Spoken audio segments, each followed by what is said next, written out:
We got numbers. Hey, folks, welcome to Cleveland Moto, episode number 412. Line them up, boys. And I've just got a giant fucking cocktail. I've had that kind of a day today, folks. When the cocktail starts at 16 ounces. You get to drink from the fire hose. You get to drink from So very tall drink. I know, like, you probably have an agenda, but I don't know who all knows, but apparently you had something really interesting happen when I just got here today. A lot of things that were interesting happened, but I had a particular fella. Yeah.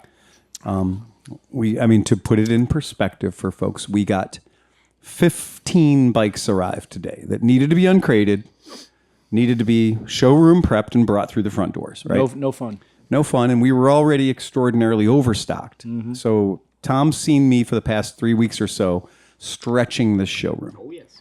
And we've done everything short of hanging bikes from the goddamn ceiling, right? That's in a couple days. That is. We were talking about. And Tom, I do want to give, and this is an important thing, because what Tom has done since he's been here is he has turned a 6,000 square foot service department into at least a 9,000 square foot service department. Excellent. Because I don't know where they're going. But he keeps saying, I've got room for more bikes in the back. And I'm like, well, the weather's not great. It's not like we've had 10 people pick up a bike every day. Mm-hmm. But it is truly, I think through this, he's taken lifts in the back that had turned into workbenches. Yeah. And he's turned them into lifts again. Mm-hmm. So a lift that was being used as a parts storage system now has a bike on it. And I think he's got 8 bikes going at one time back there. Pretty much. Yeah. And it's very funny because he's like, well, you can put 6 more bikes in the back. Mm-hmm. And I'm like, I would never do that to you, man.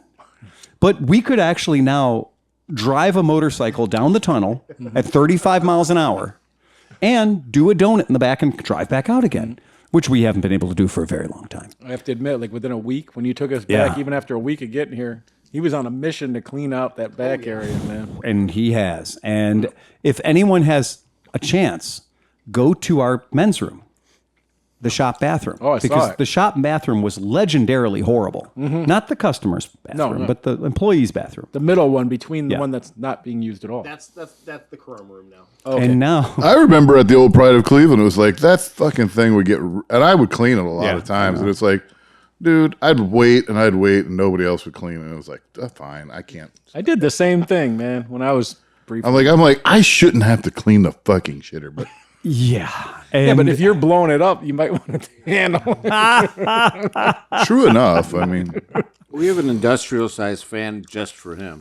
Hey, there you go. There you go. well, I was actually the one who negative replaced pressure. the toilets, and I like the dual flush one. Yeah. It actually has 2 mechanisms in it. 2 buttons. So there's the bottom, Oh, yeah. but it also has a swirler to get those splatters off around Does the it have the like you can do a pee flush or a poop flush? Nope, it's one flush, fires off both barrels. You were asking what kind of topic you were looking for this evening. You have found it. It's the ClevelandMoto Advanced Plumbing Podcast. We've spoken extensively about bidets and all kinds of stuff. That's the thing.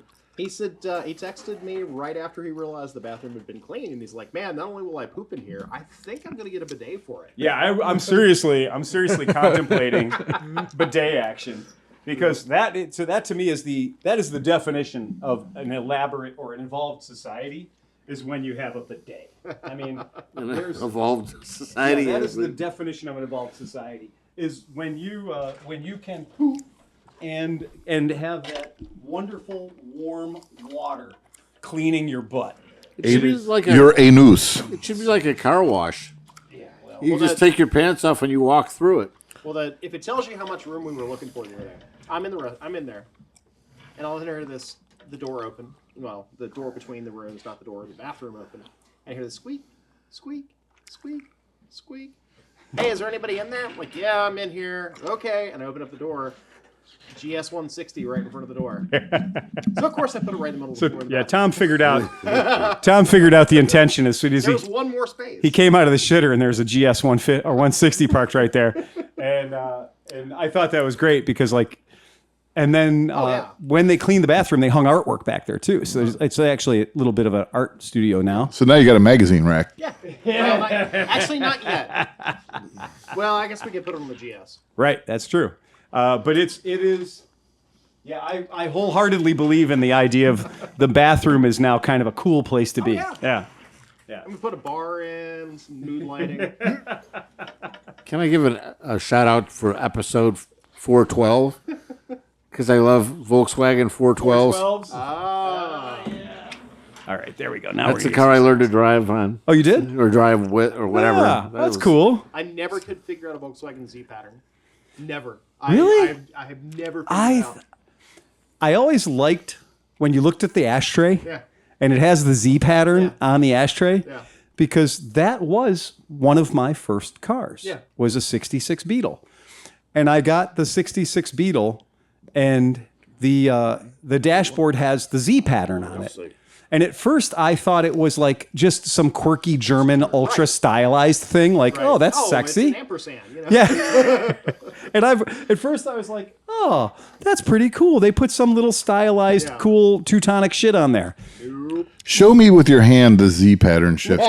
1, 2, 3, 4. Oh. It's like wax on, wax off. It literally, it was. Yeah. I could never find second gear. I could not. I drove it. The first Beetle I ever drove, I drove it around the block in first gear. It's like a rotated. It's a lazy. It's a lazy H. Yeah, it's a lazy H. If you're a cowboy, it's a lazy H. That's all it is. And if you drive it like a lazy H, and you know, if you've ever driven 3 on the tree or something, you'll have no problem with that.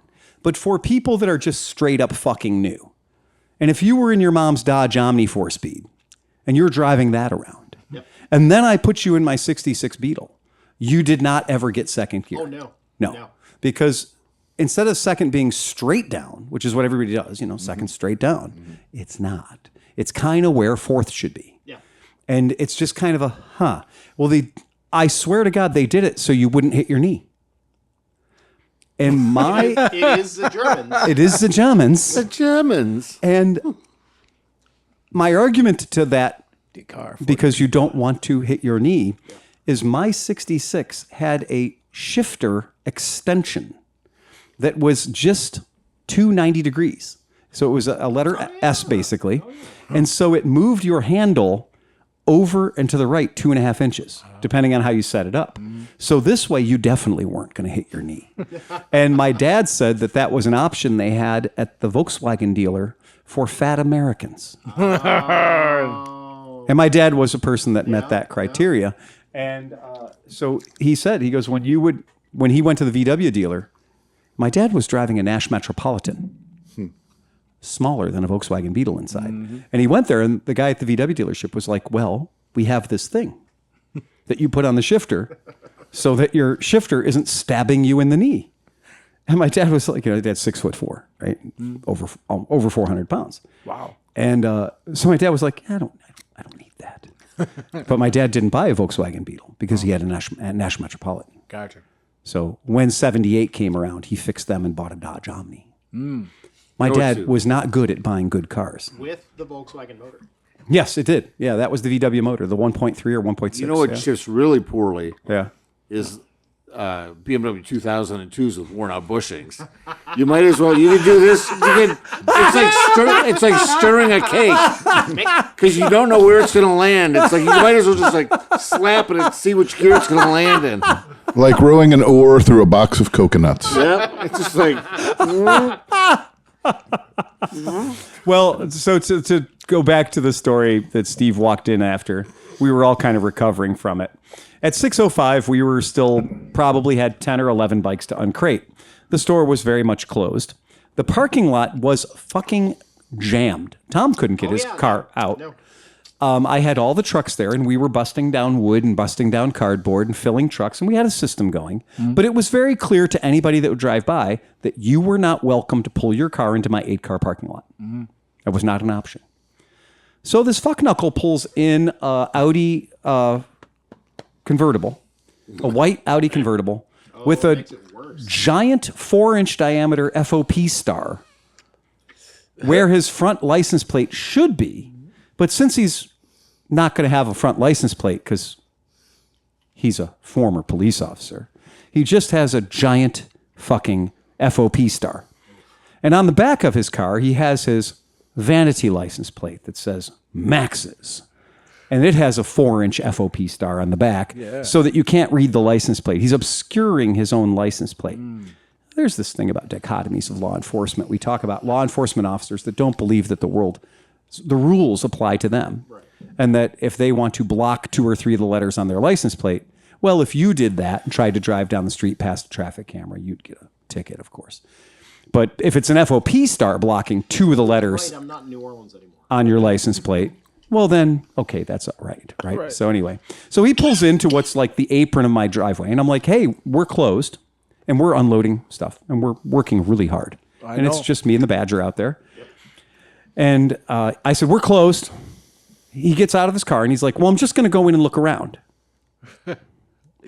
And if you've ever known me, that is now you have my attention. But it's by appointment only. And I said, we're closed, and it's by appointment only. Right. So you definitely don't have an appointment to be here after hours. Right. Oh, well, you worked on my bike last year. I just want to go in and look around. You know me. Since you moved out of the mentor shop, I don't get a chance to see you ever. I said, we're literally closed. Right. And we have 6 bikes inside the door. You can't walk around in there. The bikes are where they're not supposed to be, so you can't walk around in there. And Renee said, there's nobody in there, so you can't walk around in there. Right. And he said, well, I'm just going to go in and have a look around. I said, you're not. I said, and your car is right where we need to be moving the bikes to get them in a row to put into the building. So he kind of harumphs a little bit, and he gets in his car, and he drives down the sidewalk and puts his 2 wheels on his car onto my neighbor's lawn. And he has the car literally on the sidewalk. And it hasn't been raining for 2 weeks or snowing. Snowing. Any other kind of like soft grassing kind of thing. So now he blocks the only way a pedestrian can get in front of mine or my neighbor's store. Mm-hmm. And he gets out of the car. And I'm like, what are you... And I told Renee when he pulled out, I thought he was just going to drive out. I thought he was going to drive out via the sidewalk. Right. Again, and I told Renee, I was like, there's a cop move for you.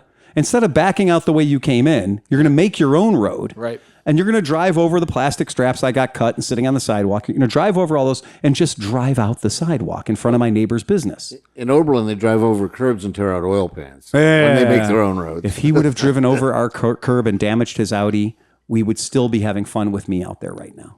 Okay, we would be having a celebration around a leaky Audi. Okay, because I loved watching an asshole get their comeuppance. He comes back. We're doing the podcast on the car. On the car. Yeah. We're reporting live From the hood of an idiot's Audi. Yeah, We'd be having a crackle cast. we would be. Bring that barrel over here. We'd be shaming him.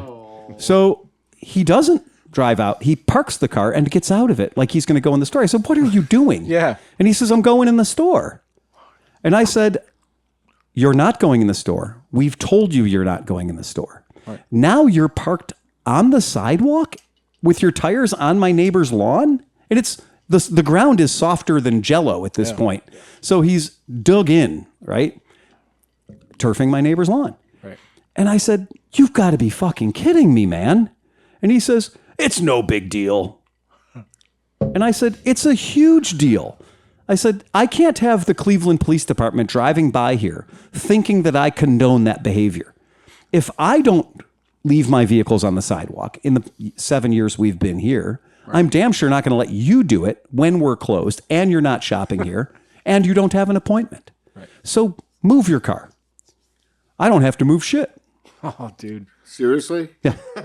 What a dick. No, And he said, I'm a cop. And I said, you're not a cop. I'm a retired police officer. And I said, well, so am I. And I said, and the fact that you're on the sidewalk with your giant FOP shields is sending a message to everybody who goes by that cops don't play by the rules. Now, we got something happening in Cleveland, East Cleveland right now, where 16 cops are all getting fired because they didn't play by the rules. Mm-hmm. And it's corruption, it's everything else. So if you see a police vehicle, a police-owned vehicle, on a pseudo, right, on the sidewalk with his tires on the lawn, that sends a bad image. And it's also somebody who's like, around my shop. So we definitely don't want that. And think, if he's retired, like maybe he's from that old school where that's the way they operated. Oh, that's the way he operates. Right. The rules don't apply to him. Yeah. Right. So I said, look, dude, we're closed. You're not coming in. You don't have an appointment. And you damn sure can't park on my sidewalk. I'll park wherever the fuck I want. Okay. And I said, no, you won't. I've asked you to leave. You are now trespassing. I think you understand what that means. Mm-hmm. Well, I was a cop. I said, I was a cop, and I would never act that way. And he says, oh, really? Well, what the fuck kind of cop were you? And I said, a decorated one. And I said, and a military veteran? Oh, I was a veteran. I'm a veteran too. And I was like, so now you're making two things look bad. So he didn't like that. And I said, well, very simply, I said, just get in your car and drive away. I don't have to do shit. Well, you don't have to do anything. But the fact that we're talking about it and the fact that you won't leave, pretend there's a mirror right here between us. How do you look right now? Right? And he goes, you Mr. fucking smart guy over there. And I said, well, no, you're at my property. You're at my place now. And you've totally disrespected everything I've asked you to do. I could have said, we're closed. And you could have said, okay. Yeah. Sorry. You could have said, okay. Hey, yeah. Or you know what? Oh, I need an appointment. I'll call you and I'll pop in and see you next week. Sorry, I didn't know, man. Because I have worked on his bike 4 or 5 times, right? Okay, that's fine. I can afford to lose him as a customer. I can afford to lose all of his friends as customers. But I don't think they'll leave. So when he refused to leave, I said, you know what? I said, this is actually a perfect opportunity. I grabbed my phone and I threw it on video. And I just said, because the picture of this, the Audi, already kind of an asshole's car. Convertible. Yeah. It should be. Was the top down? In an LTD. No, the top was up. Okay. Oh, in the middle of this weather? This is perfect. I know. I figured, for some reason, I imagined the top down. I know a little bit about Audis. That top doesn't work. Okay. I know a little about 15-year-old Audis. Yeah, the one motor's burned out, so it cocks itself, and then it doesn't ever. The lady across the street of me who takes perfect care of her TT, the top doesn't work. Oh, yeah. Okay. So this 15-year-old shitbox is definitely not working. Yeah. Anyway, so I started shooting video. When I started shooting video, he was like, I got a video, the whole deal. And I said, man, And I said, hey, did you ever give anybody when you were a cop? You said, you told me you were a cop. I know he was a cop out in Chesterland, which is, pretty, easy duty, right? Yeah. I said, did you ever give anybody a parking ticket? He didn't like that question. and he didn't answer it. And I said, Renee, I wonder if did you ever give somebody a parking ticket? And I said, because think about that. If you ever gave anyone a parking ticket, you're a hypocrite. Right? Yeah. And he got in the car and he's, fuck you, man. And you can see it in the video. I had to jump back strong to keep him from running over my legs. Wow. He went out lit on fire. And again, had I not moved, I would have been under that car. So again, we have it on video. And I am going to publicly shame him. Yeah, man. That's an attempted. Well, I know his name. And I'm never going to work on this FLTP again. No. All right. You know he doesn't. Oh. He has a Vespa that he bought used. Oh. Yeah, he's got a red Vespa that he bought used. Afford FLTP. Hey, he's just a fucking chode. So the long and short of it is, I don't hate all cops. I really don't. I have a lot of cops I absolutely love. But if anybody wonders why it's so hard for them to find new police officers right now, why it's so goddamn hard to recruit new qualified police officers, young, intelligent people that want to be police officers, it's because of guys like this guy. And this guy is a walking, talking advertisement for why cops suck and why people have ACAB tattooed on their fucking hands. Right. So that's all cops are bastards. What's ACAB? All cops are bastards. Oh. Or all cats are beautiful, depending on where you're from. Or all cops are bad, or whatever. Whatever. All that same. The album cover is all caps are bastards. So anyway. See, you should never use definitives. Of course not. Well, of course not. Right. Sorry, right. I said never. You should never use definitives. You should rarely use definitives. Grandpa Waters used to say, the more inclined you are to make declarative statements, the more prone you are to look foolish in retrospect. Wow. And that was my grandfather, who was a straight up paid cowboy. Wow. And that was the only big words he all knew in one sentence, because he wasn't a big word kind of guy. He put it together. Well, but he had a tracheostomy, so the more. Oh, yeah. Yeah, it was great. That was his riff. That was his riff. That was his closer. Yeah. And then he'd usually punch you. and give you a quarter, and then give you a quarter. Go get my cigarettes. So, but I did want to bring up but anyway, he left, and he did provide me with an hour and a half of delightful entertainment once he'd fucked off. Right. Because once he was gone, that's when the life lesson there is when you storm off in a huff, then put yourself in the position of imagine you were still there invisible and you could hear what they were saying about you. I don't think he's ever Pretty had good. to reflect on anything in his life. I think And you're that's the probably problem, right. Is that, like, dude, you're being an asshole. I'm gonna Doesn't go matter home. Who you Yeah, are, or yeah. what you are, you're being an ass. I can. An asshole. Yeah, go ahead. So I went to On the Edge to get some points for the new bike. Yeah. And I'm waiting for in the line. new bike. I went to get points for my new bike. I'm going to let that one soak in for a while. Wait.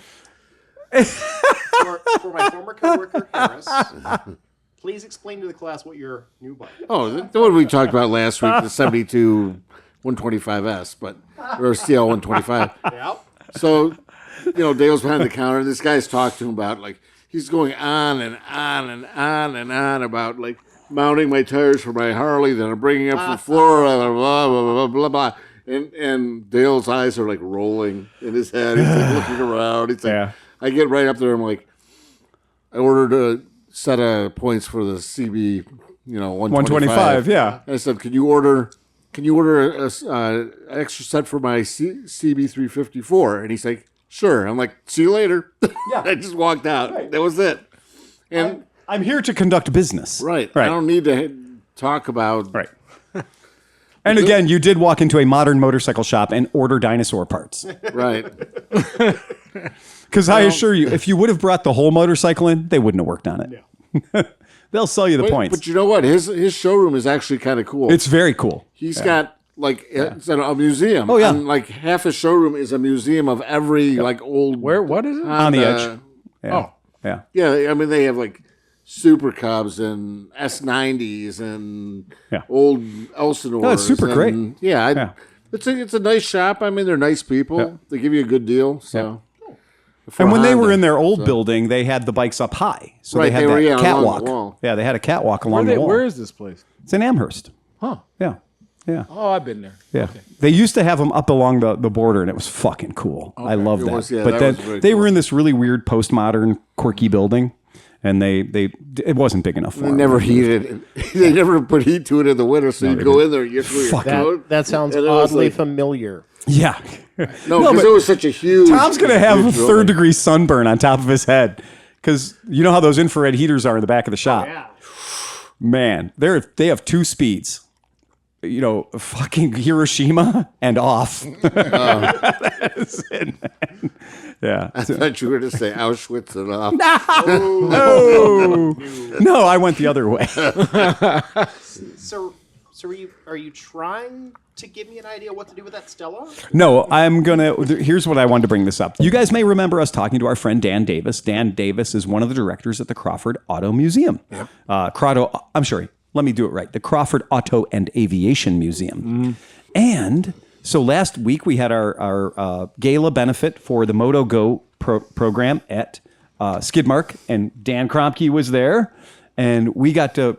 It was fucking cool. I mean, that was a good event. I didn't win the Harley though.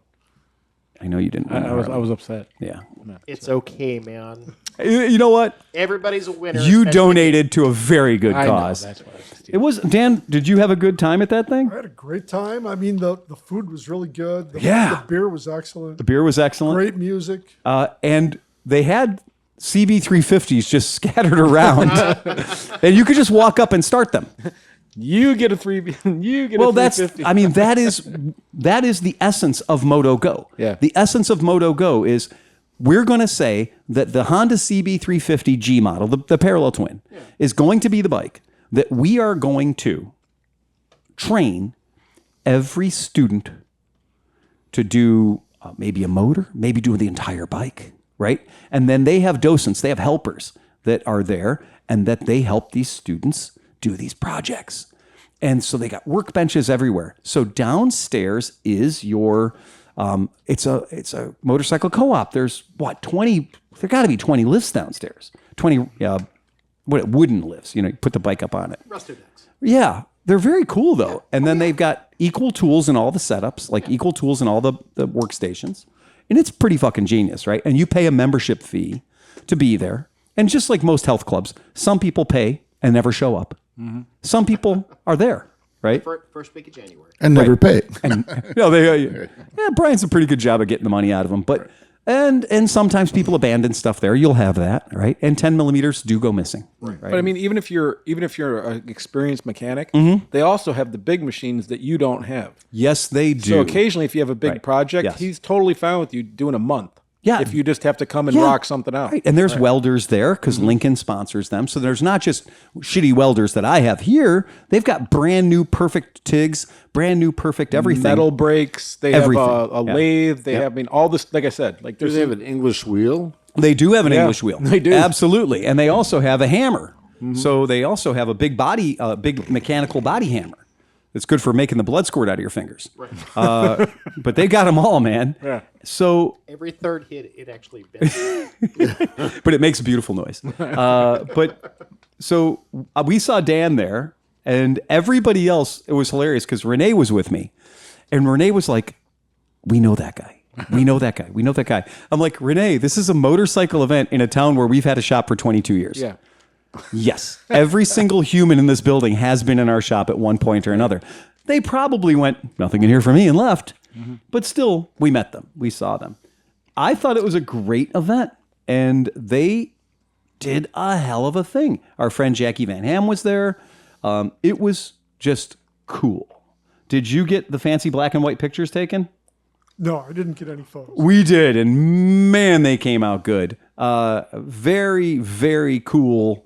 Mark Adams is the guy that showed up 3 or 4 years ago on a BMW motorcycle riding across America. His bike broke down. And we told him, we were like, well, if you need a place to work on your bike, go to Skidmark and have your parts drop shipped there where you can work on it at your leisure. And he never left. And he's been there ever since. And so now he's there, and he's kind of like their house photographer. And I'm telling you, he shoots nice beautiful pictures, right? He shoots really, really, really cool pictures. And he's just a very, very nice guy. And the way he was doing it was so clever because him? No, that's Dave Nolan in the picture. That's our buddy with one leg. Is that digital or? He shoots on very fancy digital, but when he's done shooting 6 or 7 pictures of you, then he has you walk up to his computer and just type in your email address. So like you don't have to wait for it to render or whatever. He just sends them to you. And he does. He just immediately shoots it off to you. And it's so fucking cool. And he just does a beautiful job. That's got to be like 30 megapixels at least. It's amazing. I mean, whatever it is. And he's knocking them out quick. The grain, there's like nothing. Yeah. There was no delay either. I mean, it was you just walked up and got your picture taken and then boom, he put in your email address. Now, he's probably signing you up for all kinds of, porn or something, but only if you're lucky. Only if you're good. So yeah, but we had a really, really good time. It was a lot of fun. And got to make fun of each other. So that's very cool stuff. But that was a cool event. So I was very happy to participate in that. And MotoGo goes a long way because, again, teaching kids how to work on motorcycles is essential because there ain't no more shop class anymore, and home ec is a thing of the past. I got a meeting next week with one of my bigger bosses. I'm trying to present something to them for MotoGo. Oh, that's very cool. Yeah. I mean, it is very fucking cool. I mean, it is cool because like shop class doesn't exist in a lot of places. See, that's why they need man camp. Well, we talked about that for a long time. If I were to retire out of this job, one of the things I would love to do is I would love to do man camp. I would love to have there be like a man card and just that's what we would do for 10 days. We would just, you're not allowed to shave. There's drinking, there's eating meat, and we're teaching you wood. And we're teaching you important shit. Now this is not gender specific, by the way. No. Anybody. No, we don't. Anyway, man we don't camp. discriminate. Yeah, I discriminate. No, we're not going to make the women. We're not going to make the women shave. Yeah. No, they don't have to shave either. Same thing. Yeah, same thing. No, I don't want them to shave. Yeah. But Yeah, it was fucking great. This is very cool thing. Just like the 70s. Well, what I will tell you about MotoGo is the vast majority of people that were there working on bikes, the vast majority of people that were there as students were female. Yeah, I by noticed far. that. Excellent. And that's fucking cool. So yeah, let my next mechanic, our shop monkey, be a lady shop monkey, because Well, your last lady shot monkey was awesome. she was fucking fantastic. There's 6 Absolutely. lifts back there. No waiting. Yeah, 6 lifts, no waiting. Oh, well, that was super cool. Anyway, I mean, I think if you could totally rebuild a CB350, take it apart, put it back together, that's pretty good. That's okay. That pretty much covers everything up to about, 92? I think that when I hired, maybe it was Johnny Chrome. I think that one of the things we said was, like, there's a CB350 over there. Go fix it. And, you got to have a basic. That was the first bike that I fixed. Yeah. Was one we picked up. It was a beautiful CB350 from Mid-Ohio. Mm-hmm. It didn't have a title or something, but it was, and just, here, get this running. Right. Make this run. Yeah. And I really do think that if you can work on a CB350, you've got a basic fundamental knowledge of every motorcycle after that. So it's pretty fucking fantastic. The only thing you'd have to add to it is shim and bucket. Yeah, but that shit's bullshit anyway. Yeah. And most, No, I agree, but still. yeah, no, I mean- and even the even the brand new Tramps went away from shim and bucket back to the old school screw in and nut. Mm-hmm. So Yeah, you nut and can- post. you- Yeah. Now that 97 through 2018 Tramps, you're all shim and bucket. Yeah. But the brand new ones they have built in Thailand, Yeah. those are old school. That idea, as you know, with the BMWs, the idea of being able to do your 10,000 mile or heavy maintenance, what somebody might call, and have it be a giggle. Like to have it be like, I'm not sure what I'm doing. Oh shit, it's in the owner's manual. When they used to trust people to do things. Right. Well, if you can fix the CB350 Twin, Yeah. you can fix the brand new Royal Enfields Yes, you can. because they're almost exactly the same. And it's just but that concept, right? That concept is so fun. Sleepy, Yeah. would you tell me about the whole scrum or scram or what the fuck is going on with that? So, well, there's two funny things. So there's actually so much. Oh wait, hold on. I have to stop you because I did get halfway into the story. So our friend at thank you, sorry, squirrel. So That's the first time in like 50 episodes that squirrel was brought up. that was a fucking squirrel right there, buddy. So anyway, the reason I wanted to bring this up and the reason I'm bringing these images up is our friend Dan Davis, the director of the Crawford Auto and Aviation Museum. He is having a special display that is starting now.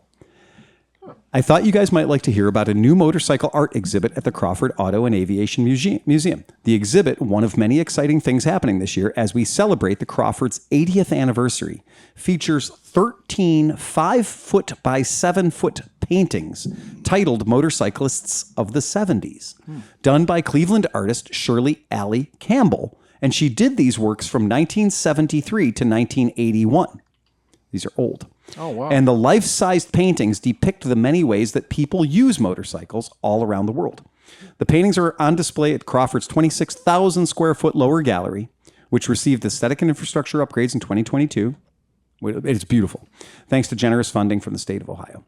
The lower gallery is now home to approximately 70 cars and motorcycles. These are vehicles that were never displayed before. They were hiding in the back garages and stuff. And they brought them out, they cleaned them up, and they got them on display. Cool. So now when you go to the Crawford, you get the full upstairs experience with the airplane, the Thompson Air Races stuff, all that crazy fucking, oh my God, that shit was insane. Flying super fast, 25 feet off the ground. But now you get the full basement. So they also do the Street of Shops. Now, the Street of Shops, some of us might remember when we were kids, was a 1-to-1 life-size replica of what literally a neighborhood street of storefronts would have looked like in the early 1900s around the time of the Model T. Yeah. And Tinkerbell. Yes, and Tinkerbell. That's exactly right. Yeah. So it's pretty fucking cool. Those buildings were there forever, but they weren't using them. They weren't using them. They had Okay, basically yeah. just stored stuff in front of them. Yeah, exactly. The basement became, what it would become, Yeah. an overflow room, right? And so that's fantastic. So that recreation of the 1890s Main Street. Jesus Christ, things are going bonkers over there. Bothering. Anyway, so that's a good thing. If you haven't been to the Crawford Auto and Aviation Museum, by golly, you should. So I thought that was cool. And so I wanted to feature that artwork because that artwork is just so badass. Yeah, that is I mean, really it's cool. super cool. And I love the fact it's life size. So that's neat. And you got a big Triumph twin back there. Like I said, And this it's is- the sidecar rig. really good too. Like, look at the detail. Oh yeah. Yeah, the detail's amazing. And yeah. this is also a preview of the Bandcamp stuff. Oh, Bandcamp, exactly, right. Yep. So anyway, so this is a new display that they're Very doing at the nice. Crawford Auto Museum. So we're really excited about that. Yeah, that's so, cool. Super cool, super fun. And I like that it's extraordinarily real life. There's nothing about it that's polished or shiny. Huge. Well, he's riding a street glide. I mean, he would be, wouldn't he? So anyhow, yeah, there you have it. So yeah, and there's a lady on a pink electric glide. How cool is that? Would you stop touching me? Yeah. So anyway, there you have it. So now I will defer back to Steve. Oh yeah, Squirrel moment. today was a busy day in Yeah. motorcycles. Today was a busy day in motorcycles. So first of all, remember when we looked at the CB350 single Yes. that's coming out? Yeah, H-Ness. And we all were kind of like, eh. But the H-Ness version of it is insane. Yes. It's really good. Like, I want one now. Like, it's good. And there's Well, it's the actually, Harley. I mean, the Highness. Is that what they say? Yeah, that's what it is. The Highness. Okay. So the Highness or the H-Ness, right? Yeah. And so yeah, that's a badass. Like, look at this thing. Yeah. That thing Well, is, yeah, He's going to bring it up, I As soon as think. he yeah, can find it. it's coming up. You don't have to print the hang in internet. there, buddy. there it is. Yeah, hang in there, buddy. We'll get you. It's gorgeous. It's fucking beautiful. It's just so adorable. And it is. It's a beautiful fucking motorcycle. Honda listened. I also like that in some motorcycle cultures, it's not called the CB350. It's called the GB350. And I kind of dig that. I kind of like that, as a GB fella. Well, that'd be an interesting set of bodywork to throw on there. I mean, same bike, just give it, like, oh, let's put this tank, and you know what I mean? You could make it. Yeah. I really like it. Yeah. And I think it's beautiful. And I think it's, there's a lot going for it. Disc brakes front and rear, right? It's just a beautiful parallel twin. It's fuel injected. I think it's a single. Single. It is a single? I thought I thought that was a No. parallel. Is it a single longer? Yeah, that's the only thing that kind of That's what would make it a perfect GB. Like, Yeah. GB it. Oh, you're right. Yeah. But okay. if that was a twin, it would, we'd have to have it. That's all Well, there is to it. You know what? Not that long ago, we had a podcast where we talked about, Honda, McElfresh talked about the bike he really, really wanted was the Honda XR150. But we said they weren't going to bring that over here. They are now. They are. Yeah. Yeah. So the bike that And we it is thought- actually now it is on their website. You Yeah, can order you can one. order it. It's Yeah. So that changed in probably 5 weeks. We went from, we're not going to see this, to it's coming. XR150L. XR150L.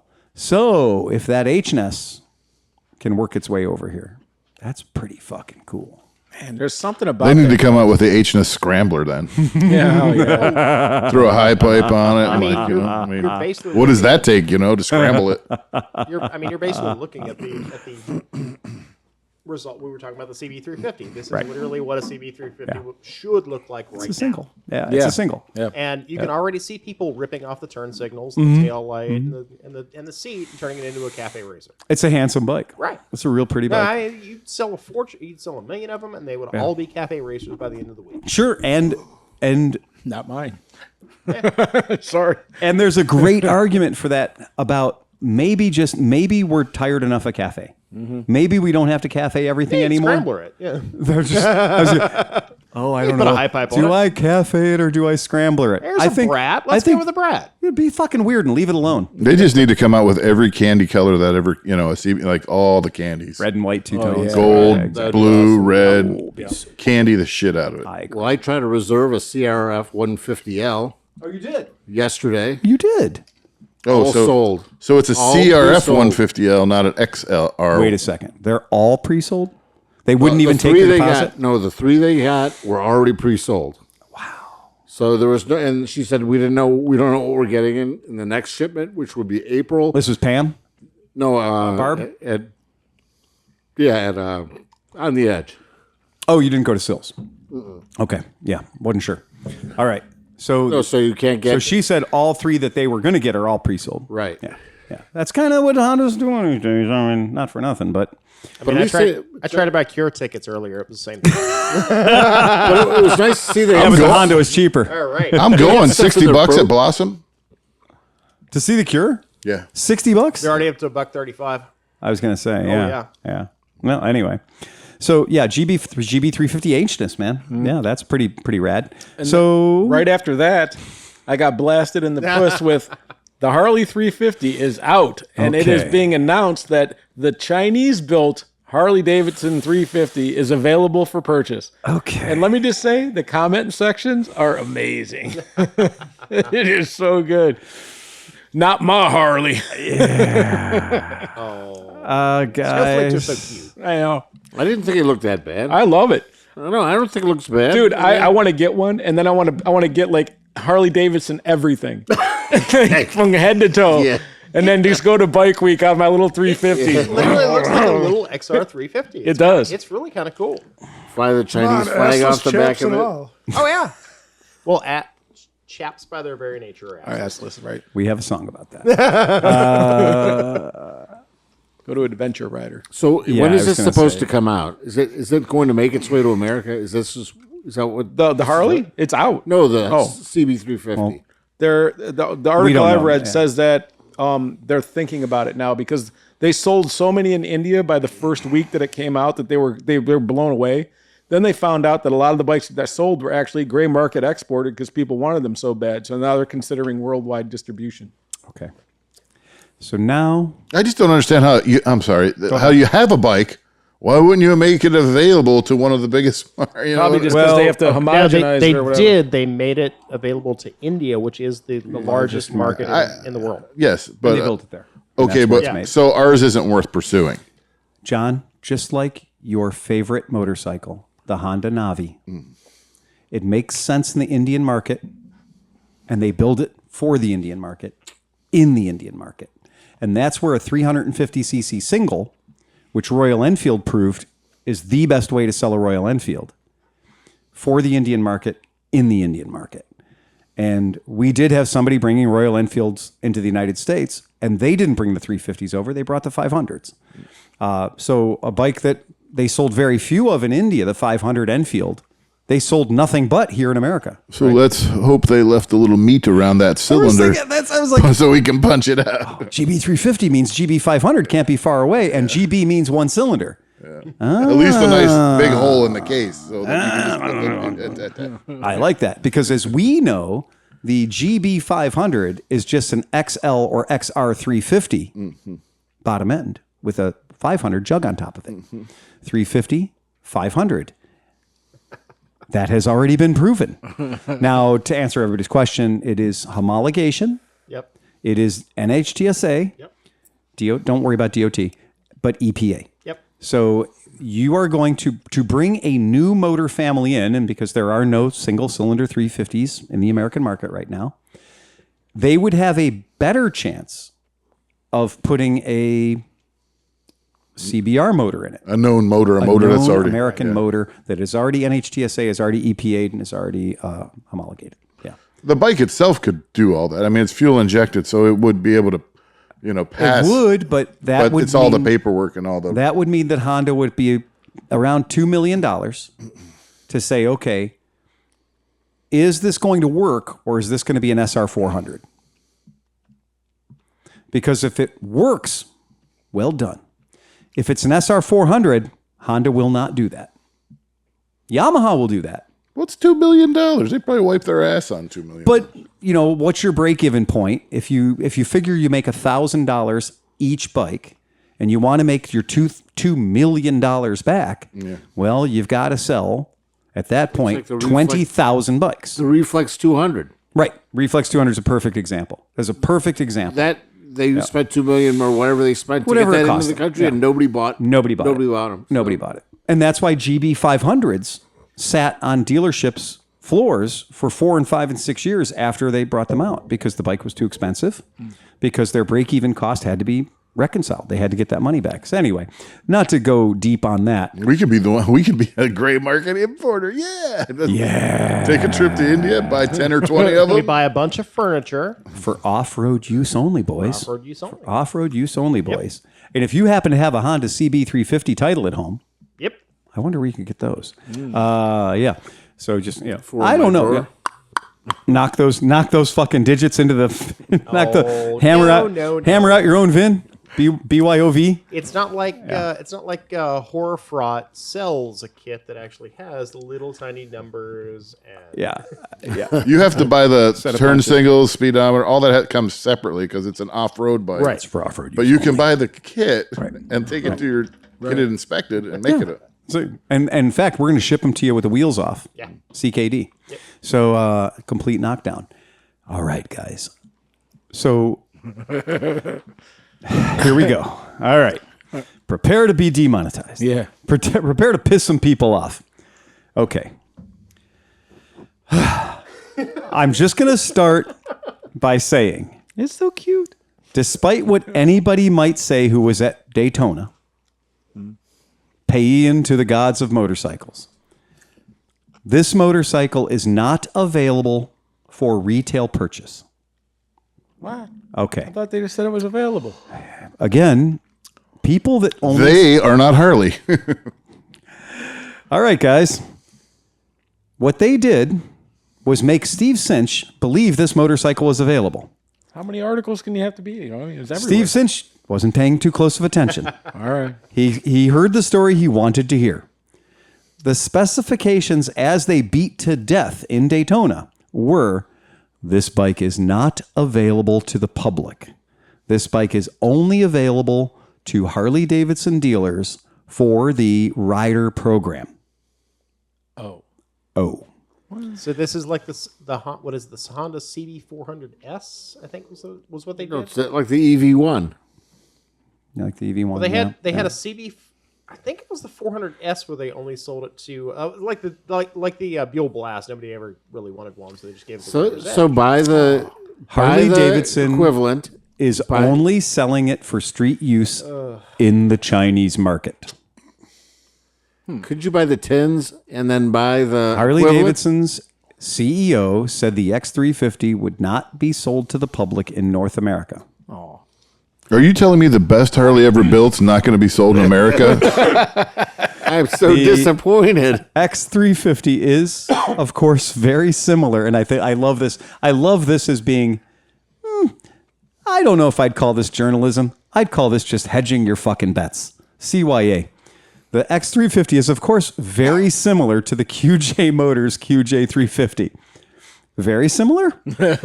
I mean, except for the stickers on the gas tank, I'd say it's 100% similar. So it has the XR tail. Wow. Again, this part was made to make it a Harley Davidson. The back part, the XR That's or where the money XS, is right the there. XS650 That's tail where the section, money is right the there. flat tracker tail section, and the I'm not really a Sportster shaped gas tank.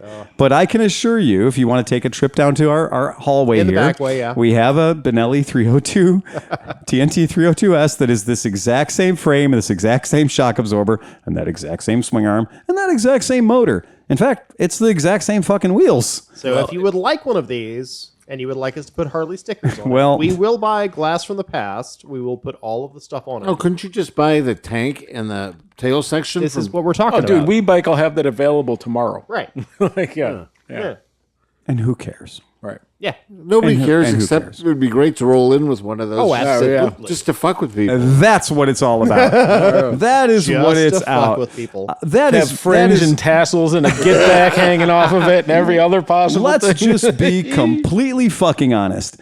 It is the price of admission, right? So you can go get as close as you can to being punched in the face by a Harley Davidson devotee. Right. That's all it And is. what you need to do is come out with, instead of stage 1 or 2, like stage left. So Why would I want to be punched by a dentist? that's also true. Because he's a weekend warrior, Tom. He bought his tickets to Sturgis a year before Sturgis, right? Yeah, he's highly prepared. Wow, their Harley's better than Harley's Harley. No kidding. Now hold on, guys, because this is where it gets slippery. Okay. Because this is literally where it gets fucking slippery. Now, I want this to be the point in the future where somebody says, well, according to Cleveland Moto Podcast. So I'm going to put this up here right now. Jay's like, oh, you're not going to make a Harley? We'll do that for you then.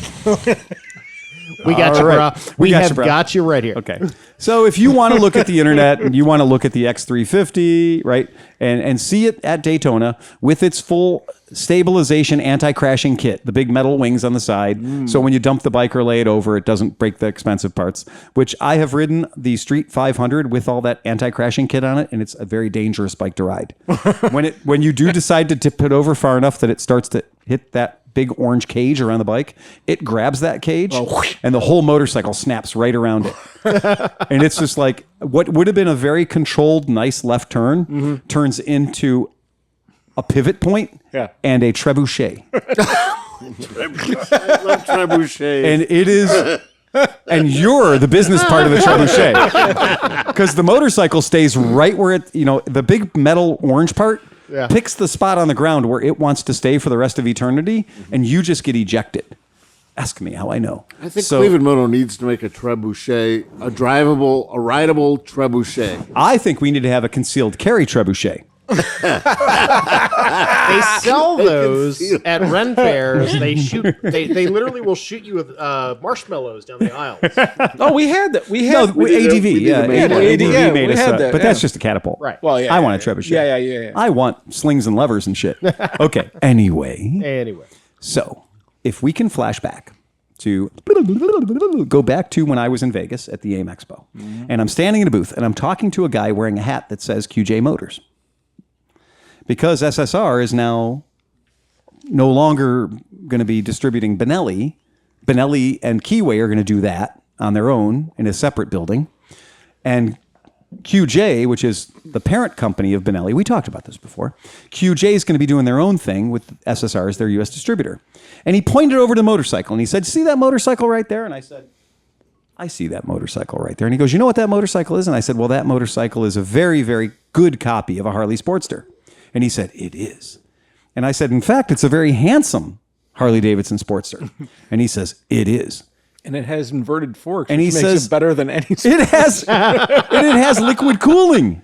And I said, it has liquid cooling. And he says, and it's a V-twin. And I said, it is. And he says, and it's a 300. And I said, well, now you won't ever sell one.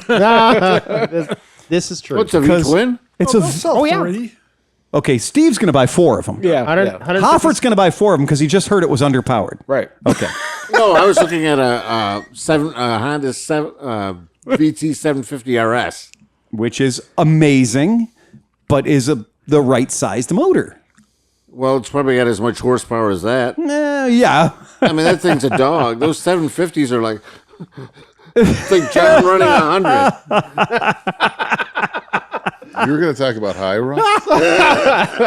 Well, this motorcycle is designed. Bring it in. Bring it in, This buddy. motorcycle is advertised as 30 horsepowers at a spirited 9,000 RPM. And if anybody's ever had a V-twin at 9,000 RPM, you'll know that is barely hanging on. Why do I suddenly have images of the Hyosung Aquila in the back of Well, my you could do the Hyosung Aquila. You could do the Kimco Vinox. Right. There were plenty of moderately underpowered, small displacement cruisers that came out in year of our Lord 2002. Yep. I'm the one that wants a Laser 6.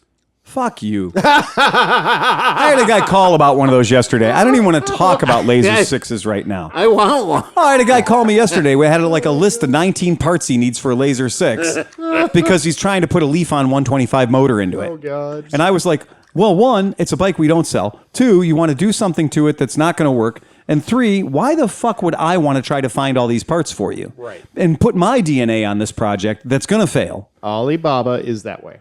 Fuck it, dude. You know, if you want to just go fucking screw monkeys off in the corner of the zoo somewhere, don't get me involved. Yeah, that's what I'm doing. That's your jam. I'm not calling you about my I'm not calling you. I'm not getting you involved in this thing. You can go fuck that ostrich. Yeah, exactly. Take 2 of your friends. Might be a sick ostrich. But anyway, So he points over at this bike and he tells me, well, no, strike that. Let me start the sentence by making him feel like I knew something cool, because I like doing that. I like being cool. I like the guy has some information. Yeah. I was like, yeah, I saw that. I saw that S3 350 over there. He goes, yeah. And I said, so I heard Harley's gonna be selling those.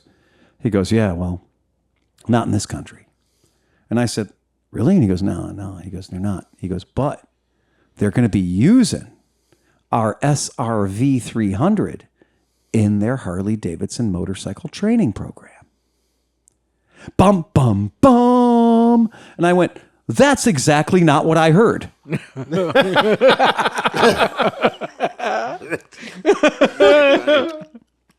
Right? Right. Hey, we copied your bikes. And I said, so that bike over there, just to make sure, because I've been drinking. It was like 11 a.m. And I said, that bike right over there, the beautiful, cool little, I wish I was a Sportster. Mm-hmm. In fact, what a Honda Rebel should have been. Yeah. Right? Arguably. If the Honda Rebel looked like this, Oh, they'd sell them. we wouldn't have wasted 3 or 4 podcasts talking about how much we hated the new Honda Rebel. Right. Right? But they're great little bikes. Don't care. Dude, that's Designed by like somebody who's never sat on a motorcycle before. To be fair, yes. Artistically, To be fair. looks like garbage.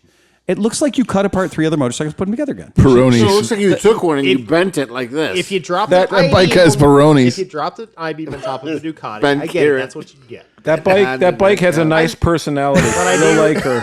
Oh, well, that is the entire. Do you remember how we That is talked? the entire NC series. Do you remember how we spent an entire podcast talking about gas tanks that are wishing to emulate erect penises? Right? That bike has so many problems. I don't even understand how the designers did that. Again, this motorcycle's design is a hate crime. Look hideous. You know what's funny? If Yeah. you look at the center, it looks like the Navi storage compartment is where the motor has been placed inside there. So they have like 8 different things going on. Okay. The true. the design sins of this motorcycle are very, very many. Fine. What is it? Pull up the CTX. I don't want to, because we're not talking about We're that. gonna talk about hate crimes. No, Pull up CTX. CTX is a hate crime too. You're not wrong. Okay. It's not like that, But my though. It's point not being, as bad as my that. point being, I'm not that offended by that. today your job is to ride a 300. Will you be riding this 300? No. Or will you be riding this 300? Yep. The Honda, you know why? I'm not about to believe what you say. Because I'm a mechanic and I fucking know better. You know what? I'm going to tell you that fucking lightly Thai-built, mostly Chinese-built Honda is not going to give you the legendary Honda reliability. Look at the forks. Because I work here. Yeah. And I see these bikes come in. Yeah. And the 2 words that we can't say anymore Yeah. are guaranteed Honda reliability. That's true. We can't say that anymore. Not even on their good bikes. The new Africa Twins welds are shit. Yeah, but And that's when they I moved the can- production out of Japan. And you wonder why I spend so much money on a BMW. I've heard the welds. 17th most reliable Well, no, bike. not the new ones. I mean, seriously. I love Yamaha BMWs, wins. but still, they're if you're not going to reliable. that, Yamaha is always the most reliable bike. On the list. Honda CBR I've seen a 300. Tenere with 80,000 miles on it. Right. And Yeah. they don't have tubes. No. I'm all over that. Yeah, I have Honda one. I love CBR mine. 300. Yep. Got boring.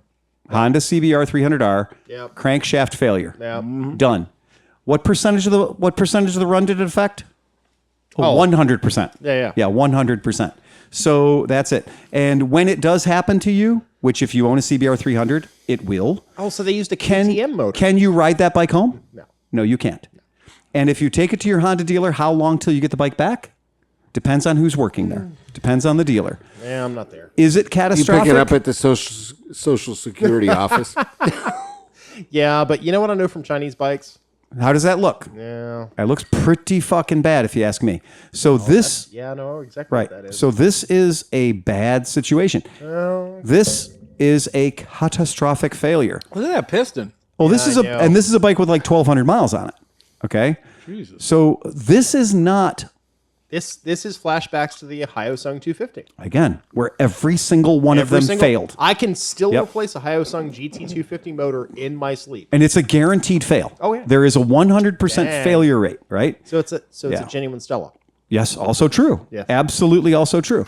There are motorcycles that exist. John can tell you exactly about Royal Enfield's 500 UCE unit, the big solution to everything, the unit constructed engine that had a 100% failure rate. Yeah, you don't have to tell me anything about Royal Enfield prior to the new builds because they're all trash. They were trash. I get to spend a week in the wintertime replacing second, third, and fourth gear in 5 bikes that were brand new out of the crate. And I do like the way that started with, we need to replace and gear.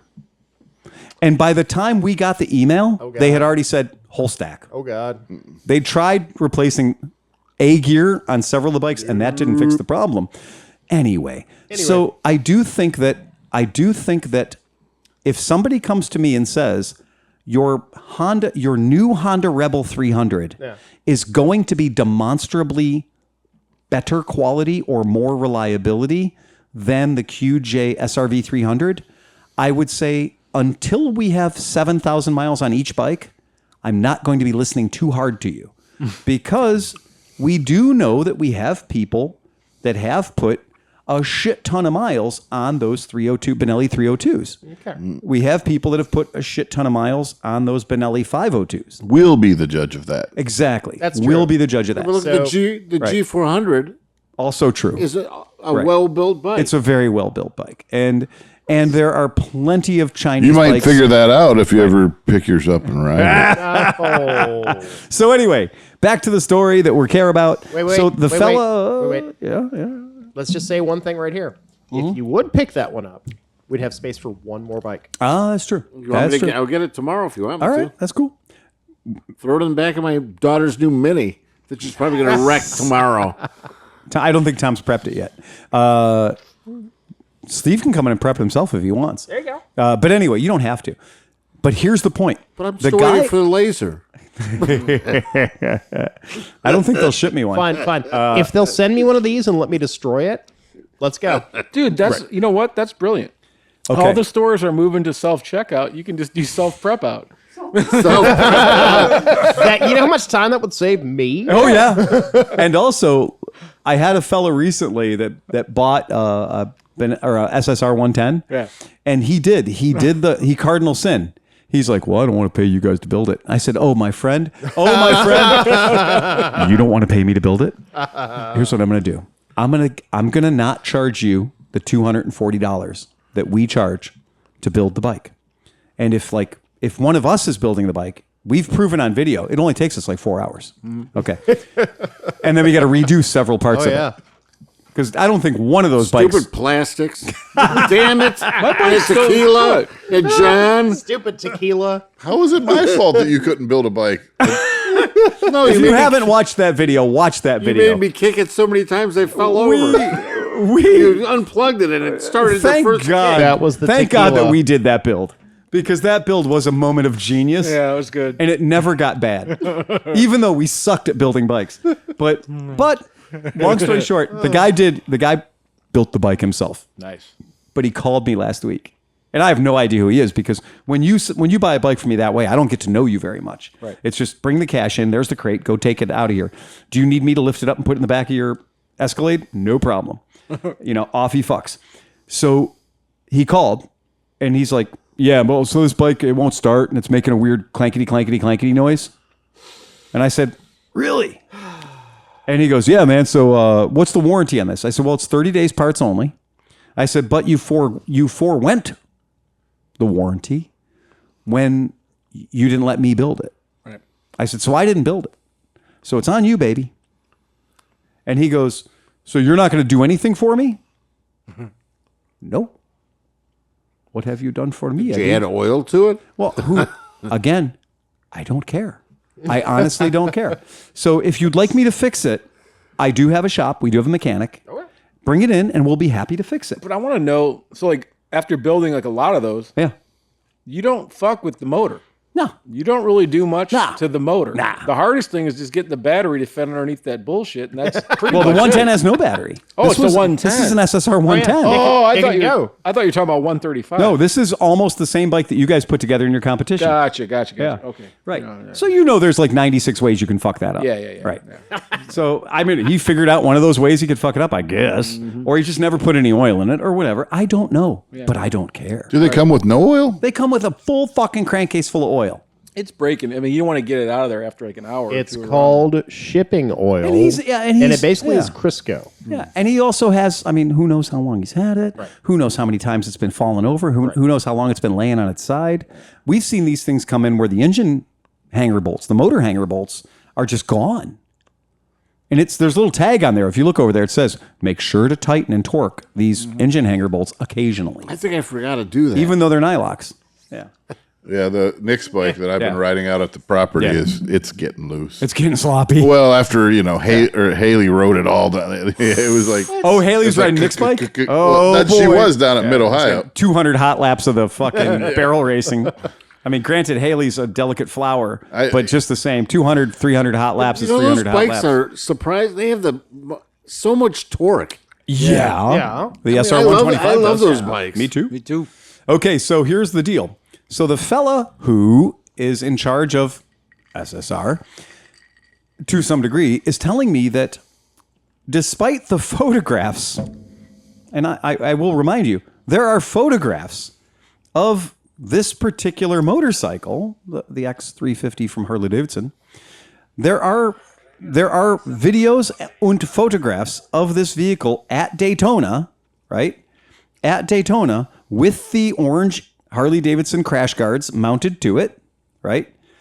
And this thing is happening. This is a real thing. It's not vaporware. It's not this might exist. It's such a good looking little bike too, man. It's I like adorable. Well, this is Now, how much does that run? No, doesn't matter. You can't buy it. No, the SR whatever the vanilla 300. version. The SRV. Oh, SRV 300. well, the SRV is $53.99 for the V twin, which is more money than Honda Rebel. Which I told the guys at QJ that they were smoking the good shit, right? Because it's too much money. Now, the bike that they turned into the Harley Davidson, or closest we can get to it, is a little different. That's about, it's about $5,000. Anyway, but you'll notice that's a 400cc, not a 350. But it is the same frame and everything underneath. Yeah. So it's the same bike. Anyway, but here's the point. So even though in a video taken at Daytona, at an honest-to-God real Harley-Davidson dealership that exists, right? Black Widow Harley-Davidson in Clearwater, Florida, right? Barracuda motorcycles. Even though this video exists, I listened to a guy tell me that this is not true, but I'm watching the video. Right. But the man said to me with a very high degree of conviction that Harley Davidson would in fact be using the SRV 300 in its rider training program. And the reason I'm talking about this, as opposed to just saying he was wrong and he wanted to promote the vehicle he's selling as somehow being associated with Harley Davidson, to the point where he told me that he saw the ones that were black with an orange stripe down the side. And he goes, that's the one I want in our market. And they were like, they won't do it. It's too much of a Harley Davidson. They know they'll get sued. He even had a story for that. But the reason I think that this bike might actually be the bike that Harley Davidson is using, and that they're only using the X350 as a stopgap, is to have something to show at Daytona. And the reason for that is motorcycle training motorcycles have to have a very low seat height. Yeah. Honda Rebels. Yep. The Harley Davidson Street 500. Yep. Low fucking seat height. And here's what I can tell you about the QJ. GN250. The GN250. What I can tell you about the Harley Davidson X350, a.k.a. the QJ 350, a.k.a. the Benelli, is it doesn't have a low seat height. It just doesn't. It's not a low seat height kind of bike. So it's not kind of the perfect bike to teach somebody who's 5'4" how to ride on. And for that, you do kind of need a cruiser. Having a flat tracker would work for your tall customers, but isn't going to work well for your 5'4" customers. And if your goal is, because remember, when we're doing the MSF course, that training is ultimately free. But if you do it at the Harley dealer, that training is at least $350. Wow. Okay. But you get a bandana with it. No, you get a 3-hour sales program. You do. 3-hour sales. Yeah. If you learn how to ride this 350cc Chinese motorcycle, Yeah. we can sell you a super ultra glide on 72 months, Yeah. which is 1800 cc's, and we'll do 1,000,000 miles an hour. The new rider courses are mostly, they're $399. So Harley Davidson charges $399. But as a person Steve, that that's enough. pays attention to that kind of thing, I'm going to tell you that before you ever sit on that motorcycle, you're going to take a walk through the accessories department. What kind of helmet you got? You should buy one of these. What kind of gloves you got? You should buy these. What kind of motorcycle you got? Sportster 883 right over there. Right. What's the date of that helmet? Exactly. No. If it's more than 2 years old, they have to get rid of it because Well, you got to get one with a... maximum income. I actually worked with a lady who was a chrome specialist at Harley Davidson Las Vegas. Like, that was her job, was once they sold you the bike, Yep. they turned you over to her CS department. to determine how much chrome you got on your new bike. And she made a fortune. That was her thing. And how they get away with spending more time training you to be a Harley customer than being a motorcycle rider is this thing I'm going to pull up so you guys can read it, because this is actually from their website, which blew me away when I found out about it. Do they make Harley pull-ups? I think I'm just going to go smoke a cigarette while you guys talk about this. All right. I did. So here we go. That's Smoke fair. that cigar I gave you. You have to complete the online e-course no more than 30 days prior to the first class session. So that's your fundamentals. That's your basics. That's the stuff that the state, the MSF, is saying you need to know. What colors do you need to wear when riding? You're doing, and by the way, that course is fucking free. That information is free. But they're saying after you have secured your class reservation, which means you paid your $399, you got to participate in the E-class, which they do. They do charge $19.95 for that. Okay? So in addition to your $399, you're going to pay $19.95 to take the real MSF course, the one that actually asks you the questions you have to prove you know the answers to get your endorsement. Okay. Then you have to arrive 15 minutes prior to the start of any class section. Tardiness may result in dismissal from the course and forfeiture of class fee. You have to arrive completely prepared for the class, et cetera, et cetera, et cetera. You have to provide your own personal safety gear.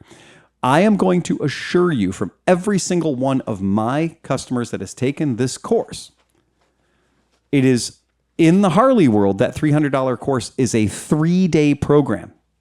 And it is 7 hours day one.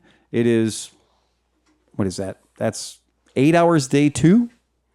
And it's 5 hours day three, right? Wow. The regular MSF course doesn't need to be that long.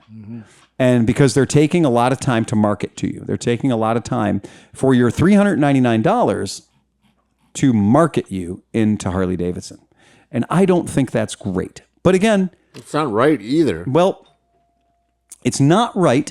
But again, as long as somebody's willing to pay it, is Harley wrong? And MSF instructors who can go and work at Tri-C make the exact same amount of money going to work for Harley Davidson, because they're still MSF instructors. And their amount of time with the students is exactly the same, despite the Harley Davidson course taking more hours, because part of that Harley Davidson course is marketing. Okay, so I know to become an MSF instructor, you have to take the course, Right. and then you have to take whatever training, and then you become an MSF instructor. Can you do that and then go freelance? Yes. Well, I mean, Like you a driving are, school? Like, Yes. Yeah, of No, I course. mean, have your own. That's what I'm saying, like a motorcycle school. driving school, yeah. I mean, can you do that? And then Oh, yeah. And then, No, and you do. I mean, if you're an MSF instructor and you've decided you want to walk down that path, Anna Lee did it. Anna Lee, by the way, Anna Lee works at Remax, and Anna Lee Rinskoff, look her up if you're buying a house, because fuck it, I did, and it was the easiest thing ever. And she uses rolling papers as her business cards, so that's pretty cool. Does she do commercial? What's that? That's my new commercial. That's our that was my sponsorship of this episode, was for Anna Lee. No, not commercial, but I mean, does she do commercial property? Oh, does she do commercial properties? I don't know. Why I need not? a bunker. Take a pack of papers and give her a call. There you go. No, I'll take a pack of papers as long as Cinch put something in those papers for me. Yeah, no worries. I think he'll load it up for you. I have a sponsor later. Remind me. Right. Okay. All right. Cool. Okay, so I mean, I could become an MSF instructor and then go freelance Yes. and then advertise for my own courses and do this, like bring your own bike. Well, no. What you'll do is you'll work within the MSF system because you want to have customers, right? Right. You want to have people there. So you will work with any accredited MSF course. So you could be at Polaris Career Center. You could be at Tri-C. You could be at Harley Davidson. You'll bounce around because you want to get paid. Well, what I'm saying is I want to have my own, like I want to go to some parking lot and like teach people who, because I mean the classes Right. are always booked. Yeah. Of course.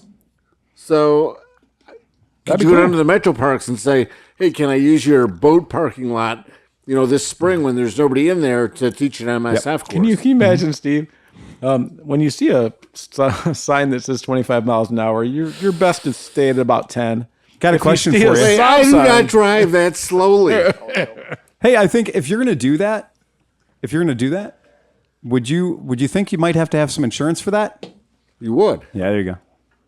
I mean, I carry like $4 million for my stupid business of Yeah. shit. So I'm definitely a guy that pays some insurance, and I would never want to say the word training No. in this building ever.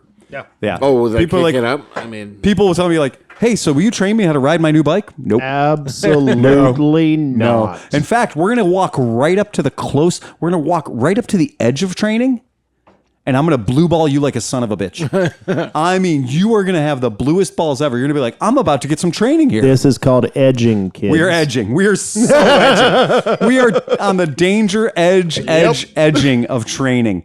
And I tell people all the time, they're like, "Oh, so do you do training?" Nope. Yep. I'm not going to let you trick me. I am not going to let you trick me. No fucking dice, baby. Not even a little bit. So, yeah, anyway, that's the way it works. we have the training club. So, if the basic rider's course is 2 sessions and the Harley Davidson one is 3 sessions and they're longer, right? So that tells you that extra money you're spending at Harley Davidson isn't necessarily worth, what you're paying for it. It depends. Do they tell you how to tie a bandana? They do. They do teach you how to tie a bandana, and they That's do perfect. teach you how to use a get back whip. Right. So that's advanced class, right? Like that. So, but it's true. I did, I Proper did this. place in a blue line matters stickers and shit like that.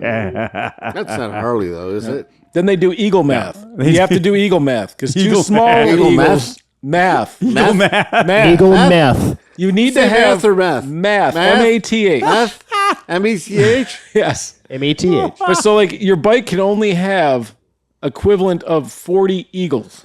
Okay. Oh, wait. I thought we said skulls. No, eagles, screaming eagles. What about Okay, proper eagles. All right. Tell me more. belt You have to have- placement? So All right. 2 small eagles equals 1 big one. Oh, 1 big So eagle. like and then if you have like if say you have like an eagle on your gas tank right, or on your front fairing, that's about that's like Okay. 40 small eagles. yeah, right. What about right. a tattooed eagle? That's not the bike. That's not On your on the back. No, it's on you. It's on you. Okay. If you do your arms like this, though, Right. you flap his wings. But to your point, there is no limit to skulls. That's Well, skulls is a more choice. better. More better is better. Now, as, No, there's a rule. With the skulls? Yes. The more skulls you have, skulls on your property, your Okay. motorcycle, or your clothing Oh, okay. is directly relatable to the number of prison penises you want in your butt. So if you got 7 skulls on your motorcycle, that's 7 nights at Joliet. Right. so as somebody who used to work for a big dog dealer, Yeah. there were bikes that were all just skulls. where does- they were all skulls. All It was skulls. all skulls. All skulls. We had a guy brought his bike into us to work on his bike at Harley Davidson who said he had 2,500 skulls Oh God. on his bike. Yeah. And the guy that painted it for him, Was that Danzig? Under your formula, then that would be the perfect bike for Steve. For Steve. It's just 25. I mean, 2,500 you no longer have any average dick continents at about all? 6 inches. That's really about Miles and miles of 1,250 dick. miles of cock, right? That's it. Yeah. All Dude, right. you'd have like a 5-foot long prolapsed anus just sitting there. He already Like a does, dude. We He were already talking does. about OnlyFans How do earlier. you know about my fucking prolapse state? What do you think the OnlyFans? blood Did on you the not- floor at work was all about? That wasn't me. It was a Did you not know blueberry. about the OnlyFans? He freaking splurted once blueberry. again. All right, ladies We and broke gentlemen. him. Broke him. He's broken. All right. Okay. So Moving right along. Moving right along. It's the Buell. Let's talk about Buell. You know back. what, dude? It's growing on me, man. It just looks like they bolted new shit onto Well, the they- old bike. They keep trying to build the Ulysses. That's what it is, yeah. So you can convert this motorcycle from the touring bike that it is Does Hero still to own them? a track bike in less than 1 hour. Really? That's what they said. Dude, the people that own the CR 1150, the guys that race the CR 1150s, they're amazing guys. Well, again, But so anyway, here we go. here we go. It's got all the pony powers. It's got, well, this is an interesting thing because this, so if you were at Daytona or you watch, media or anything else, new Buell Super Touring has got a whole lot of traction right now. I mean, a whole lot of fucking traction. Not just touring, Super Touring. super touring. Well, do you know why it's What makes it super? called Super Touring? Because it's got about 180 horsepower. Hurspers. That's a lot of horsepurs. You know what, though? Uber touring. They might be onto something because they kind of gave it the adventure bike thing. But 90% of people that buy adventure bikes, me and Steve included, don't really ride off-road that much. I don't. Yeah. I ride on gravel or like Yeah, service occasionally, roads. right? Occasionally, but I'm saying like that kind of this makes sense, man. You can take your Right. shit with you. It's like an ST 1200. Yeah, but like a little more adventure. 1,300, Whatever we're at now. 1,100, 1150? I don't know. What's ST? The Honda. 1,300. Yeah. Is that They where don't we're at make now? it anymore. Not anymore. What were you saying, Phil? It's okay. Something about a Buell. So anyway, I like the 1,100s better. Though. so you guys might remember that, okay, the Honda so we, Pacific Coast. we all know Honda Buell, right? We all knew what Buells were. That it all was pretty fucking clear to us, right? And then Harley Davidson kind of had enough of Buell. It wasn't working out so well, and they parted ways. It was working fine. Harley just builds garbage and sells garbage to people who like garbage. They just There's a lot of people that love their bikes. They get mileage out of them. I mean, Harley they Bob, Harley. How many miles does Harley Bob puts on his bike? He rides the shit out of that thing. Yeah, I don't know. You know, he put a lot of miles on the first 5 years, but I don't think he's been riding as much as he Okay, did back all then. right. so this company didn't buy Buell Motorcycle Company. Oh, They didn't. In fact, Did they buy the name? they did. Okay. They did. And that's a little trickier. Go ahead. Can I ask you, what if they were to buy Buell? Was there actually a Buell motorcycle company to buy? I mean, like There wasn't. there were okay. So, there's, so this is it's like where an Indian kind of thing, like Because- the original Indian kind of thing, where Because they Eric Buell, bought after the name. Harley got rid of him, went into deal with Hero. And then the Hero deal collapsed, and they went back to is that with a G. no Hero Hero. Oh, It was Indian I company. thought it was GYRO. no, not gyro like the sandwich. Euro. Hero. But Hero, and then that collapsed, so they went back and built like hand-built bikes in Milwaukee, but they were all like race bikes, the CR 1125 or whatever it was. But then they went into receivership, right? so And then No, but didn't Indian do the same kind of thing when they just bought the name and they started putting like S&S motors in that first generation? yeah, Whole generation of Indian. that's about the big dog era where Yeah. I was at. Yeah, Yep. So anyway, so Liquid, so Liquid. Eric Buell Racing happened after Harley Davidson said, we don't want to do the Buell thing anymore. So Eric fucked off, and Eric started his own project called Eric Buell Racing, EBR. And EBR was doing some Rotax powered sport bikes. Yep. Pretty fucking cool. Oh yeah. And EBR Racing was predominantly focused on racing motorcycles, right? That's kind of what they were focusing on. And EBR Performance, EBR Racing, it didn't just, they weren't just a Buell aficionados. They were kind of all over the place. But EBR Racing was definitely the company that was running on the name Eric Buell. Didn't they have like a fire sale at the end of the company? Absolutely. We're going to get to that. But that's not. Oh, okay. I'm sorry. I So jumped the when you see chart the there. horse, and you see Hero and all that stuff. Yep. So Buell Motorcycle Company, which went away, EBR started up in 2009. Harley Davidson never ever got rid of the name Buell. They still owned the name Buell. In fact, so much so that Buell, Eric Buell, couldn't use the fucking name for the motorcycles he designed. That's typical. So he had to create EBR with the big horse on the side, Pegasus on the side. It's all cool, right? And he does that. And he does the Buell 1125. And honestly, pretty fucking cool. Oh yeah. Okay. And then Hero Motors shows up in 2013 and does what they do. And Eric agrees to sell 49.2% of the company Yep. for $25 million. Let's keep that number in our head real quick. Okay. And so that happens. And EBR will now distribute Hero motorcycles and scooters in the United States starting in the year of 2014. The astute of you will remember that never happened. Yep. If you listen to this podcast, you may notice that at no point could you buy a Hero motorcycle. At no point could you buy a Hero scooter, which They were means kind of cool though. Some of them were pretty cool. they're pretty cool, but which means all of that was what they call smoke. And mirrors. There's smoke. They No are mirrors. There's a smoke screen. They are right next to my Mahindra Appalachian. Exactly.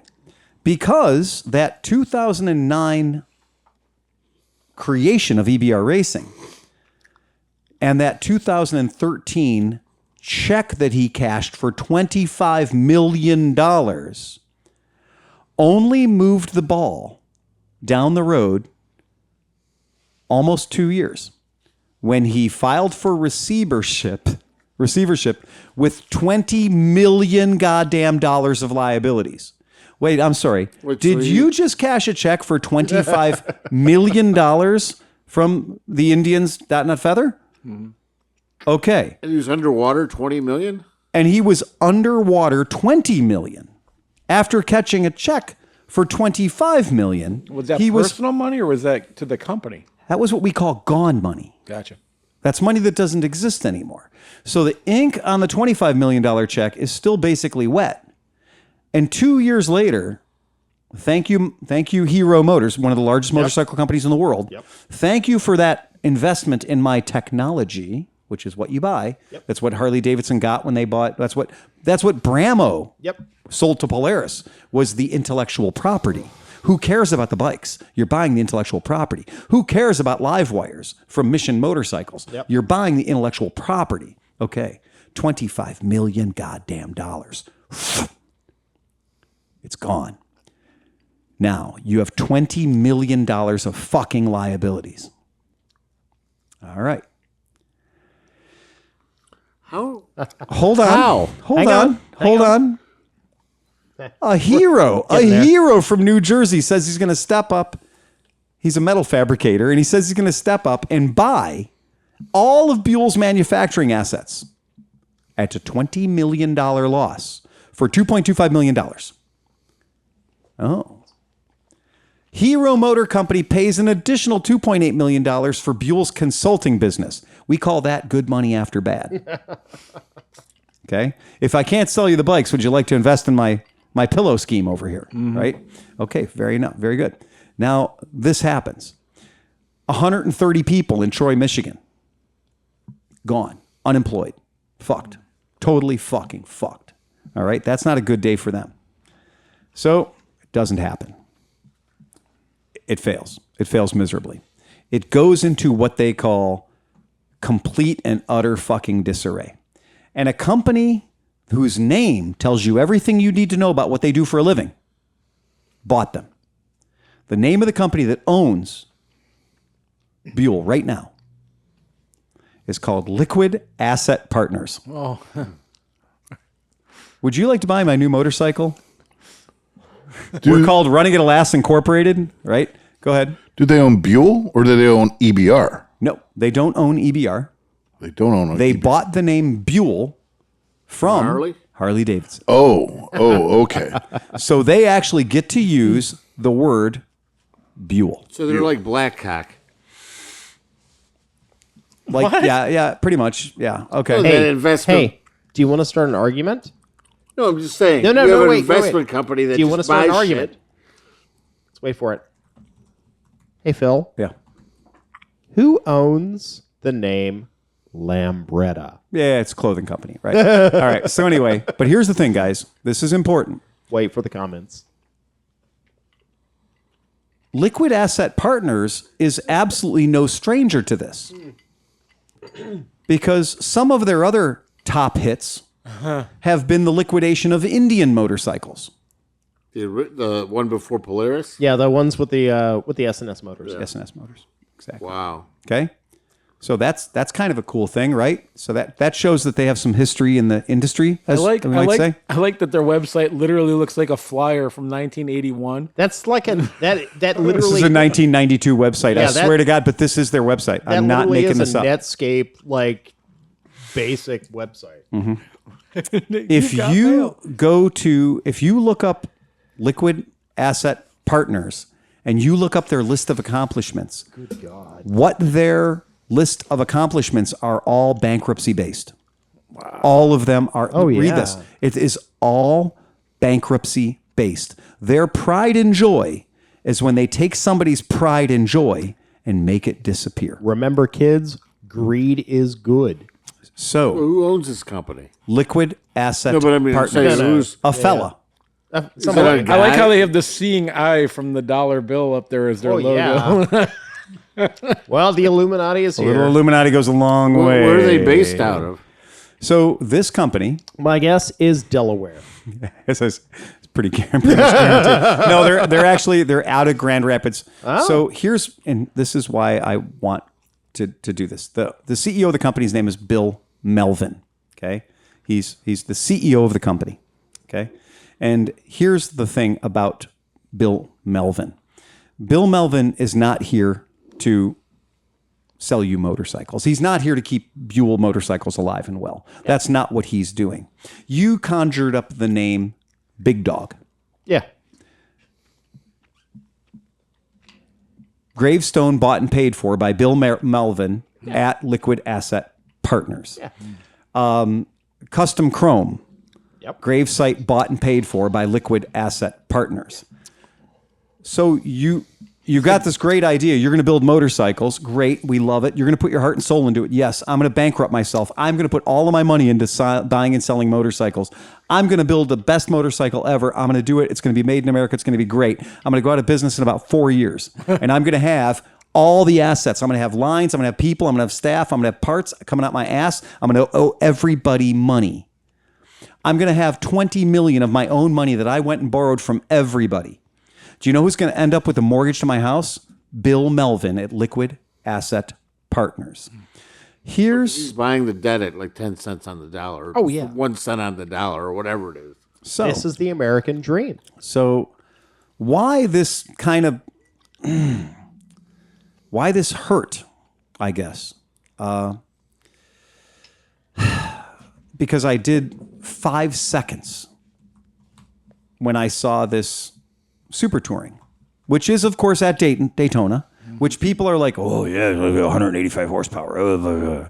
Well, meanwhile, this is the motor that they've been using for 10 years. It's still the same. It's the same Rotax motor, right? Exactly. It's the same thing. The numbers are all exactly the same as they were a while ago, right? Well, here's a weird thing. All right, guys, I'm on the website. I'm going to go ahead and put this out. I'm going to cast this to people so they can see it, so they can see that I'm not making this up. All right. There it is. All right, you got it. MSRP for the 2025 Buell Super Touring. MSRP is estimated $22,000. That is a number that people go, oh yeah, this seems right. Okay, we're gonna scroll down. It's got some great pictures, and so there's a phone number down there. You guys got a phone number? See the phone number? Mm-hmm. Yeah. Uh-oh. What do you think is going to happen when I call that phone number? I don't know. Probably not a lot. You're going to get Eric Buell on the line? This is I would be happy to get. Do you have a Ouija board? All right.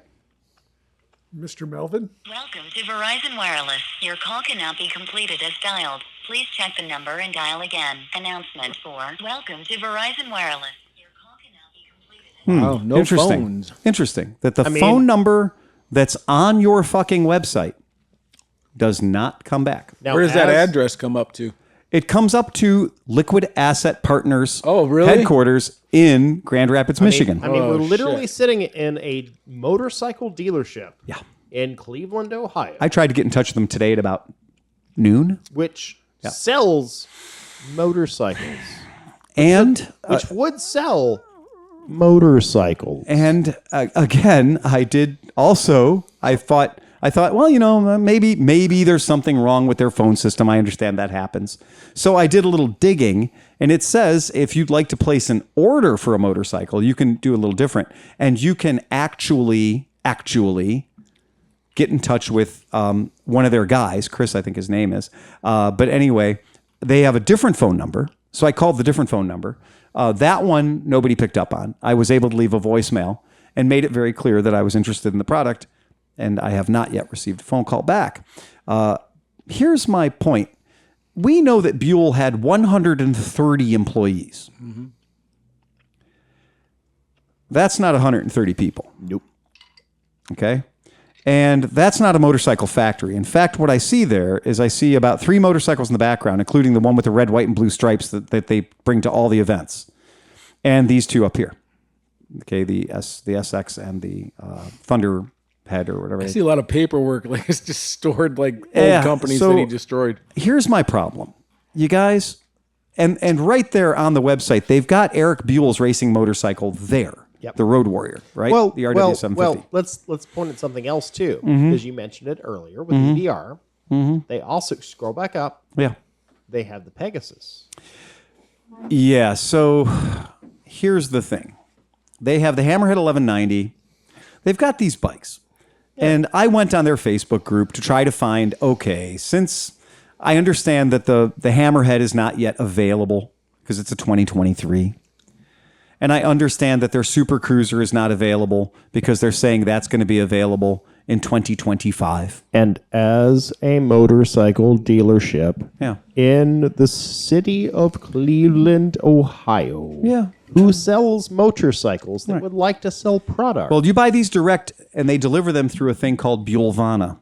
oh, Buellvana. They deliver them right to your door. they have a giant gumball machine Yep. where the motorcycle Right. comes out. Yep. And you may remember we did talk about on our podcast, we did talk about the 2025 Buell Baja Dune Racer. We talked about this. Yeah, we did. talked about a 185 horsepower Dune Racer. We talked about this a while ago. And all they've managed to do is successfully move the clock back, saying, well, now it's going to be a 2025. The 1995 price tag is still on there. Oh, this is vaporware. Well, it's starting to feel like it, right? Yeah. It's starting to feel like it. And it's starting to feel like they might have built 1 or 2 bikes based on, you know, their front end is the same front end they've been using for fucking ever. It's that inverted radial disc They're brake. holding out for Polaris. And the to buy frame's this. the same, and the motor's the same. They I'll just bet you can put a down payment on one. They though. just want Polaris to buy this thing. Yeah, just send us $3,000. Oh yeah, we'll get on it. I'll get you an address. We're here. Hold on one right. second. We'll send you a receipt, so you'll have something. right. I called, I did, if you need special financing or have any questions about our processes, I called Chris. I told you, I called him, left a voicemail. I have not heard back from Chris yet. So that's Chris. So anyway, I don't know what's going on here, but I can tell you that, again, Daytona is not. When Top Gear has a list of the top 5 electric motorcycles that you can buy, and not one of them is purchasable. When somebody says, oh, well, you know, the Buell Super Touring is 185 horsepower, Don't change anything. it's nothing. Right. Don't touch Yeah. it. Just close until you can buy it. And like I said, I don't really want to talk about vaporware. Right. And I especially don't want to talk about a company that says the word Buell on it, that they bought the name from Harley Davidson. supposed to go on there. And Eric Buell is in no way involved with this. Eric Buell's building electric motorcycles. But his name is on a product being handled in a way that I don't think he'd be happy about. Sure. Because I've had the opportunity to talk to him a few times. It does not seem to be kind of his thing. But it's also not EBR either. It's its own thing. And when I saw these super fans, the Buell super fans, that, when I'm cruising on my Hammerhead, I'm dominating everything. On the highway, you can really feel the superior power. I love it. Jack D. So I was like, oh, well, Jack D got a bike, right? I chose my Buell 2022 Hammerhead for performance, reliability, very stable cornering, but above all because Buell is raw, in-your-face American muscle. Can I check the address? My God, sell me a sports drink right now. I know. I think vaporware should be somewhere in there. But I think Rotax is made in America now. I'm almost positive that it's part of the Polaris family of brands. I almost think it is. I think they are. I think They're not Rotax. Austrian anymore? They are an Austrian company, but They're I believe a they're. multinational corporation. I believe Bombardier. I think they're made in some sort of America, maybe Canada. Kazakhstan. They could be. That's still North America. It's North America, but I am pretty sure that their relationship with Bombardier. It is just as American as poutine. Oh, also true. Yes, absolutely. But anyway, I'm not willing to say it's it's still made in Austria. That's still, I'm going to say American is great. I love the whole yes, it's made in America thing. But I just don't think you can buy one right now. And when I went to the Facebook page of Buell Thunderbolt or Hammerhead owners, Thundercrap. Hammerhead owners, what I did find was that it wasn't full of happy people bragging about how much they love their motorcycles. It was people saying like going to the Tesla Cybertruck page. It's a lot of people talking about motorcycles that they don't have yet. Right. Or that, That's an amazing truck that doesn't exist. doesn't exist yet. We're going to do a shootout between a truck that doesn't exist and a motorcycle that doesn't exist. That and the Ford electric F-150, like shootout, like the Cybertruck wins. Wins what? Yeah. Because Ford actually put this thing out. Well, yeah, kind of. Kind of. Yeah. So this is what Liquid Asset Farm Partners does. Supply Liquidator? Liquid Asset Partners liquidates everything. Yeah, no kidding. So when you look at the Show Chrome accessories, when Parts Unlimited has discounted it as much as they can discount it, then Liquid Asset Partners goes in and grabs it. So that's what it is. So they're like vultures. They're vultures. They're actually, no, they're the bacteria that comes in after the vultures leave, like that scrap of food left. It's pretty clear that's what they're up to. So anyway, somebody's got to make money on this. It might as well be them. Yep. Does that guy's what is that guy's name? Melvin. Does he have a sickle? Like, He might. The Grim Reaper. He might. I mean, this is Eric. Here, that's Eric Buell. And How old is he now? Eric? Yeah. Mid-60s, probably. Yeah. Oh, okay. Yeah. Yeah, 60s. Yeah. So anyway, I mean, not for nothing. I just don't think that Eric Buell is real happy to hear his name on that stuff. Makes sense. And I imagine if people come up to you and be like, "Yeah, man, that Hammerhead, I'm so excited to ride that bike, man. I'm so happy I'm buying a Buell." I'm pretty sure Eric's not real thrilled about that. Right. Yeah, because that's that was his life. Right. And that's one of those ones where you get involved with Harley Davidson. Yep. You might end up selling electric bicycles. That's just where you are. Mail for John. Hate mail. My God, man. Oh, wait. Yeah, we have not answered the mailbag. Okay, anyway. Turbo Seca Part 2, Maurice Berger. Oh, God.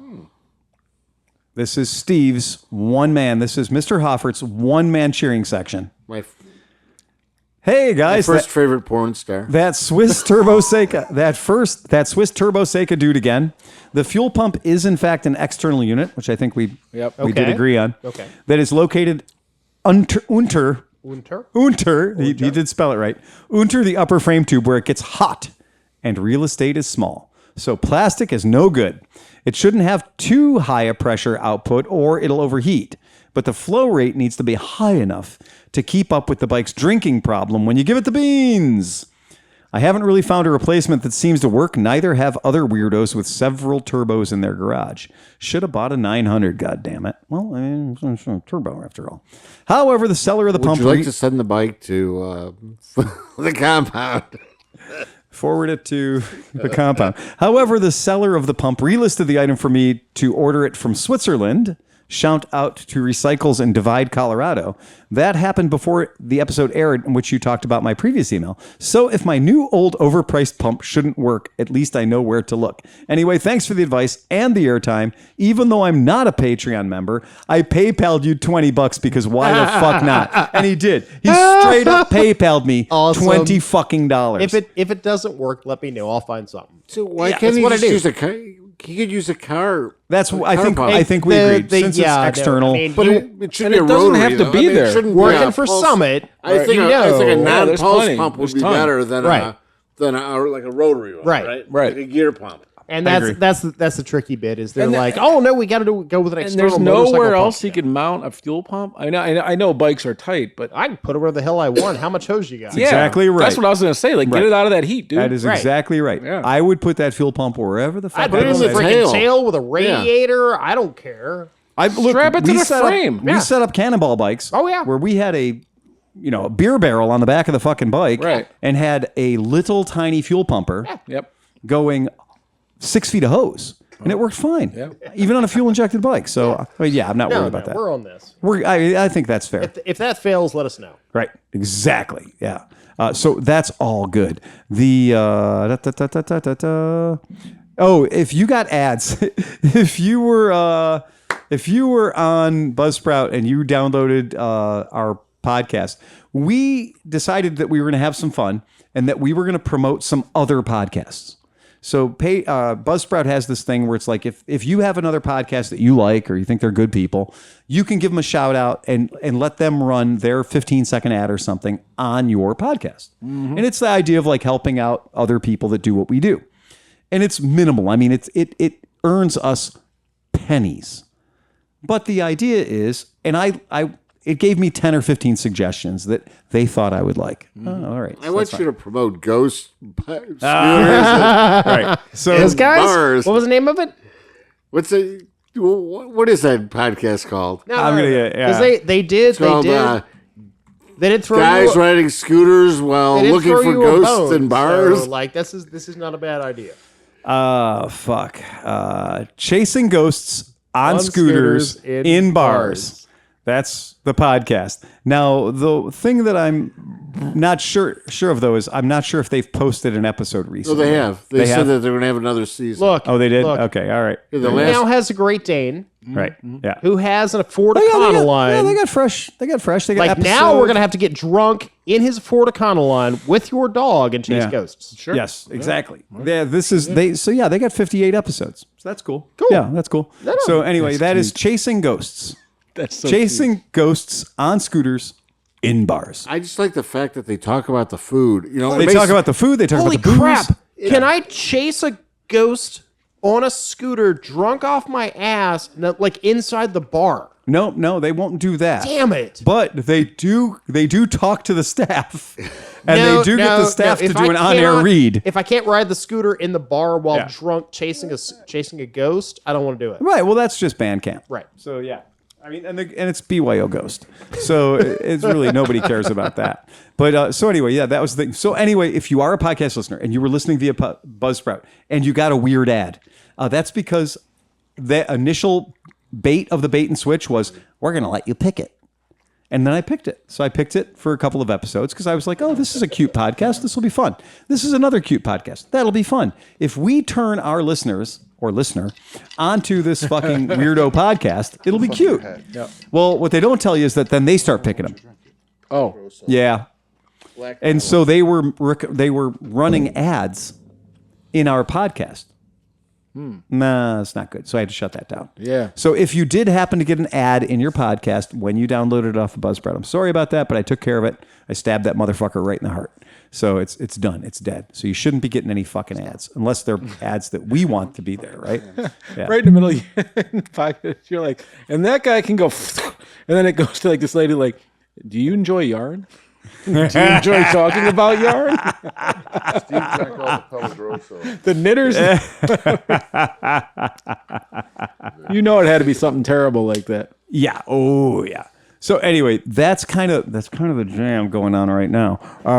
I do, and for a while the video was private. Now that was only private when it was uploading from you. Mm-hmm. It only stays private until YouTube promotes it. So sometimes when I put it up there, it's not even done rendering yet. It's not even being done uploaded through YouTube. So you guys that are quick on the trigger out there, you listeners that are like, I can't get enough Cleveland Moto podcast, settle down. Yep. So if you click on the link and the video doesn't come up, chill. Yep. It's because it's still chooching. Yep. It's still chooching. It's shocking to me that people give a shit about this. It is still amazing to me that people come back. It makes very little sense to me, but here we are. Yeah. Yeah. But anyway, our videos are never set for private. No. It's just because they're uploading. Right. Yeah, that's the deal. So just hang in there and try again later. later. There was one for a day. Like sometimes if it's uploaded before like the day that we release it, but it's unlisted, so it shouldn't. They shouldn't even know it's there. I put the link in, so I pop the link in when I drop it to Facebook, so they have access to the link, and they're clicking on that link because it's on the Facebook thing, right? And they're probably letting YouTube play in the background. Yeah, because usually, like, I'll send you the audio and I'll start uploading the video, but because I live in BFE, it takes like a week. It takes a little time. Yeah, it takes a little time to upload. Yeah. So not to revisit the ghost thing, but can we go to a bar and look for ghosts? No, I mean, you can. I'm not. Do you think there's any ghosts? I think we should do that at Porco. Oh, there's 2527. There's got to be a ghost in there somewhere. There has to be the sewage in the basement. We will drink all night until we find a ghost at Porco. Until we see a ghost. Yeah, I'm not a big believer in that. But what, drinking all night until we find a ghost? Well, just right. If I see a ghost all night there. Yeah, that's for real. That's about it. Anybody else got anything else? No. So we covered quite a bit. We did cover quite a bit. I do want to shout out. I think for DGR this year, I kind of want to start at Skidmark. That'd be cool. We could do that. Or end there. They got a bar. We can end. Can I wear my tux? I like ending at Porco. That's good too. Do you know why I like ending at Porco? Well, you can't start at Porco. That is the fairest thing I've heard. John, have we started at Porco before? We had kegs and eggs. We did, yeah. We had, yeah. We started That's at the guy got hit though, right? Well, yeah. Yes, it is. It is. We started at Porco with a giant paella. Yeah. Like a 4-foot diameter paella and cocktails at like 11 a.m. on a Sunday. And he was ready for us. You need un beer I mean, before last the year with DGR, not a Porco's cocktail. Oh, no. Last year with the DGR, it was like Oscar and I just fast forwarded right to Porco. We're like, just like, let's go to Porco. We don't need to ride mini bikes in circles around Cleveland. Let's just go to Porco. We should have never left Porco. I for one, miss Oscar very much. I miss Oscar every day. Oscar. We missed Oscar. If he's listening, which I'm sure he is. We miss you, Oscar. And good luck safe journeys to Chris in Morocco. Yeah, he's in Portugal right now. Yep. Where they make cork. He's talking. Hey, how you doing? Hey, I see you got a Ohio State sticker on that shirt that came out of a bale from the Salvation Army. You ever been there? You know what? Oh, really? No, you know what he's seeing? He's like, wait a minute, Ohio State didn't win that year. Wait. Your true story. My son Tristan went to. Wait. I can do a pretty good Chris Smith. Ohio State? That is a really good Chris Smith. Yep. No joke though. That dude can anywhere you go, he meets somebody. He makes friends. He makes friends anywhere you go. Yeah. And people are all too happy. They're all too happy to sit down. I saw him the first time we ever went on a trip together riding motorcycles. Yeah. We went to Michigan to buy beer because that's what you do. And we get to the Stroh's special edition. Special edition. You didn't go to Michigan to buy good beer. You went to Michigan to buy Stroh's. Yeah, but it was a special edition Stroh's. It was good Stroh's. Yeah. I don't care. But at the end of the day, it's like going to fucking Ukraine to buy bread. Chris said it would sell out instantly, so we left at 5:30, and then we got there at 8:30 because the place opened at 9.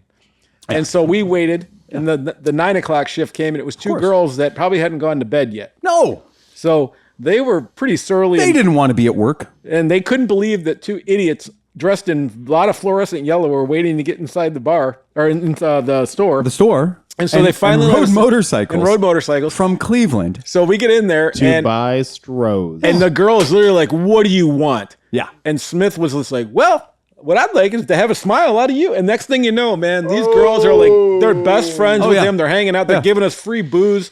Everything. It was insane. And I'm like, where did this come from? Because here he doesn't talk much. But you get him out there and the motherfucker talks to everybody. It's crazy. And all I have to say to that is, woof. Got a joke? Got a joke? I think we On that note. I think we pulled him into the first Moto Guzzi rally I took him to. We'd ridden there and we'd stopped at a Mexican restaurant on the way, the place I like to stop, going through, Zanesville and stuff. And it's a cool little Mexican restaurant. And we rolled in there and it's, we're pretty thirsty by the time we get down there. Sure. And so you order, do the whole thing. And I mean, within fucking 5 minutes, Chris is like, "So you suppose this is the kind of place then that has margaritas?" No, Chris. I heard this was a dry county. No, Chris. And then I just realized he's just winding up the staff. Yeah. And so I was like, I used to be a server for a long time, and none of that was entertaining, Right. ever. But yet it's working. Yeah, he always gets And he ends up getting a little typhoon, a little vortex of staff around us. And they're all just eating him up. And he's like flirting with the help and like the whole deal. And I was like, he's making this work. It's paying off. Yeah. And the guy shows up and he's like, "Hey, I want you to try this special pitcher of margaritas I make. This is a new recipe I'm trying out." We left that place fucked. And we hadn't been to the rally yet. Yeah. This was like we said, this was 1 o'clock on the way to the rally. Right. Where we were going to drink a bunch of liquor. in a Was dry this county. before or after Chris's tequila crash? This was after. Yeah. This is like a eulogy for Chris. I mean, he's still alive, guys. So, yeah, but I mean, I think we all know he's probably not coming back from this trip. I know. Well, that's why he's chasing the ghosts of his family put around it- Morocco. I put a note on the camera I lent him in it and said, "Pete, please bring this home, even if Smith doesn't come back." Oh my god! So that's how it Oh, works God around bless you, here, Chris you know? Smith. Yeah. Yeah. Well, we'll all divide up his gear. It'll be fine. I just wanted to see the footage. I'm like, "God, what killed him?" Maybe The only man stamped to death by a camel in a very, very long time. Watch out, they spit. Hey, I'm digging it. So I'm very happy that he's taking the tour. It's pretty rad. Yeah. Anybody else got anything else? Well, let's wind No this more bitch hate up. mail? What's that? No more hate mail? No.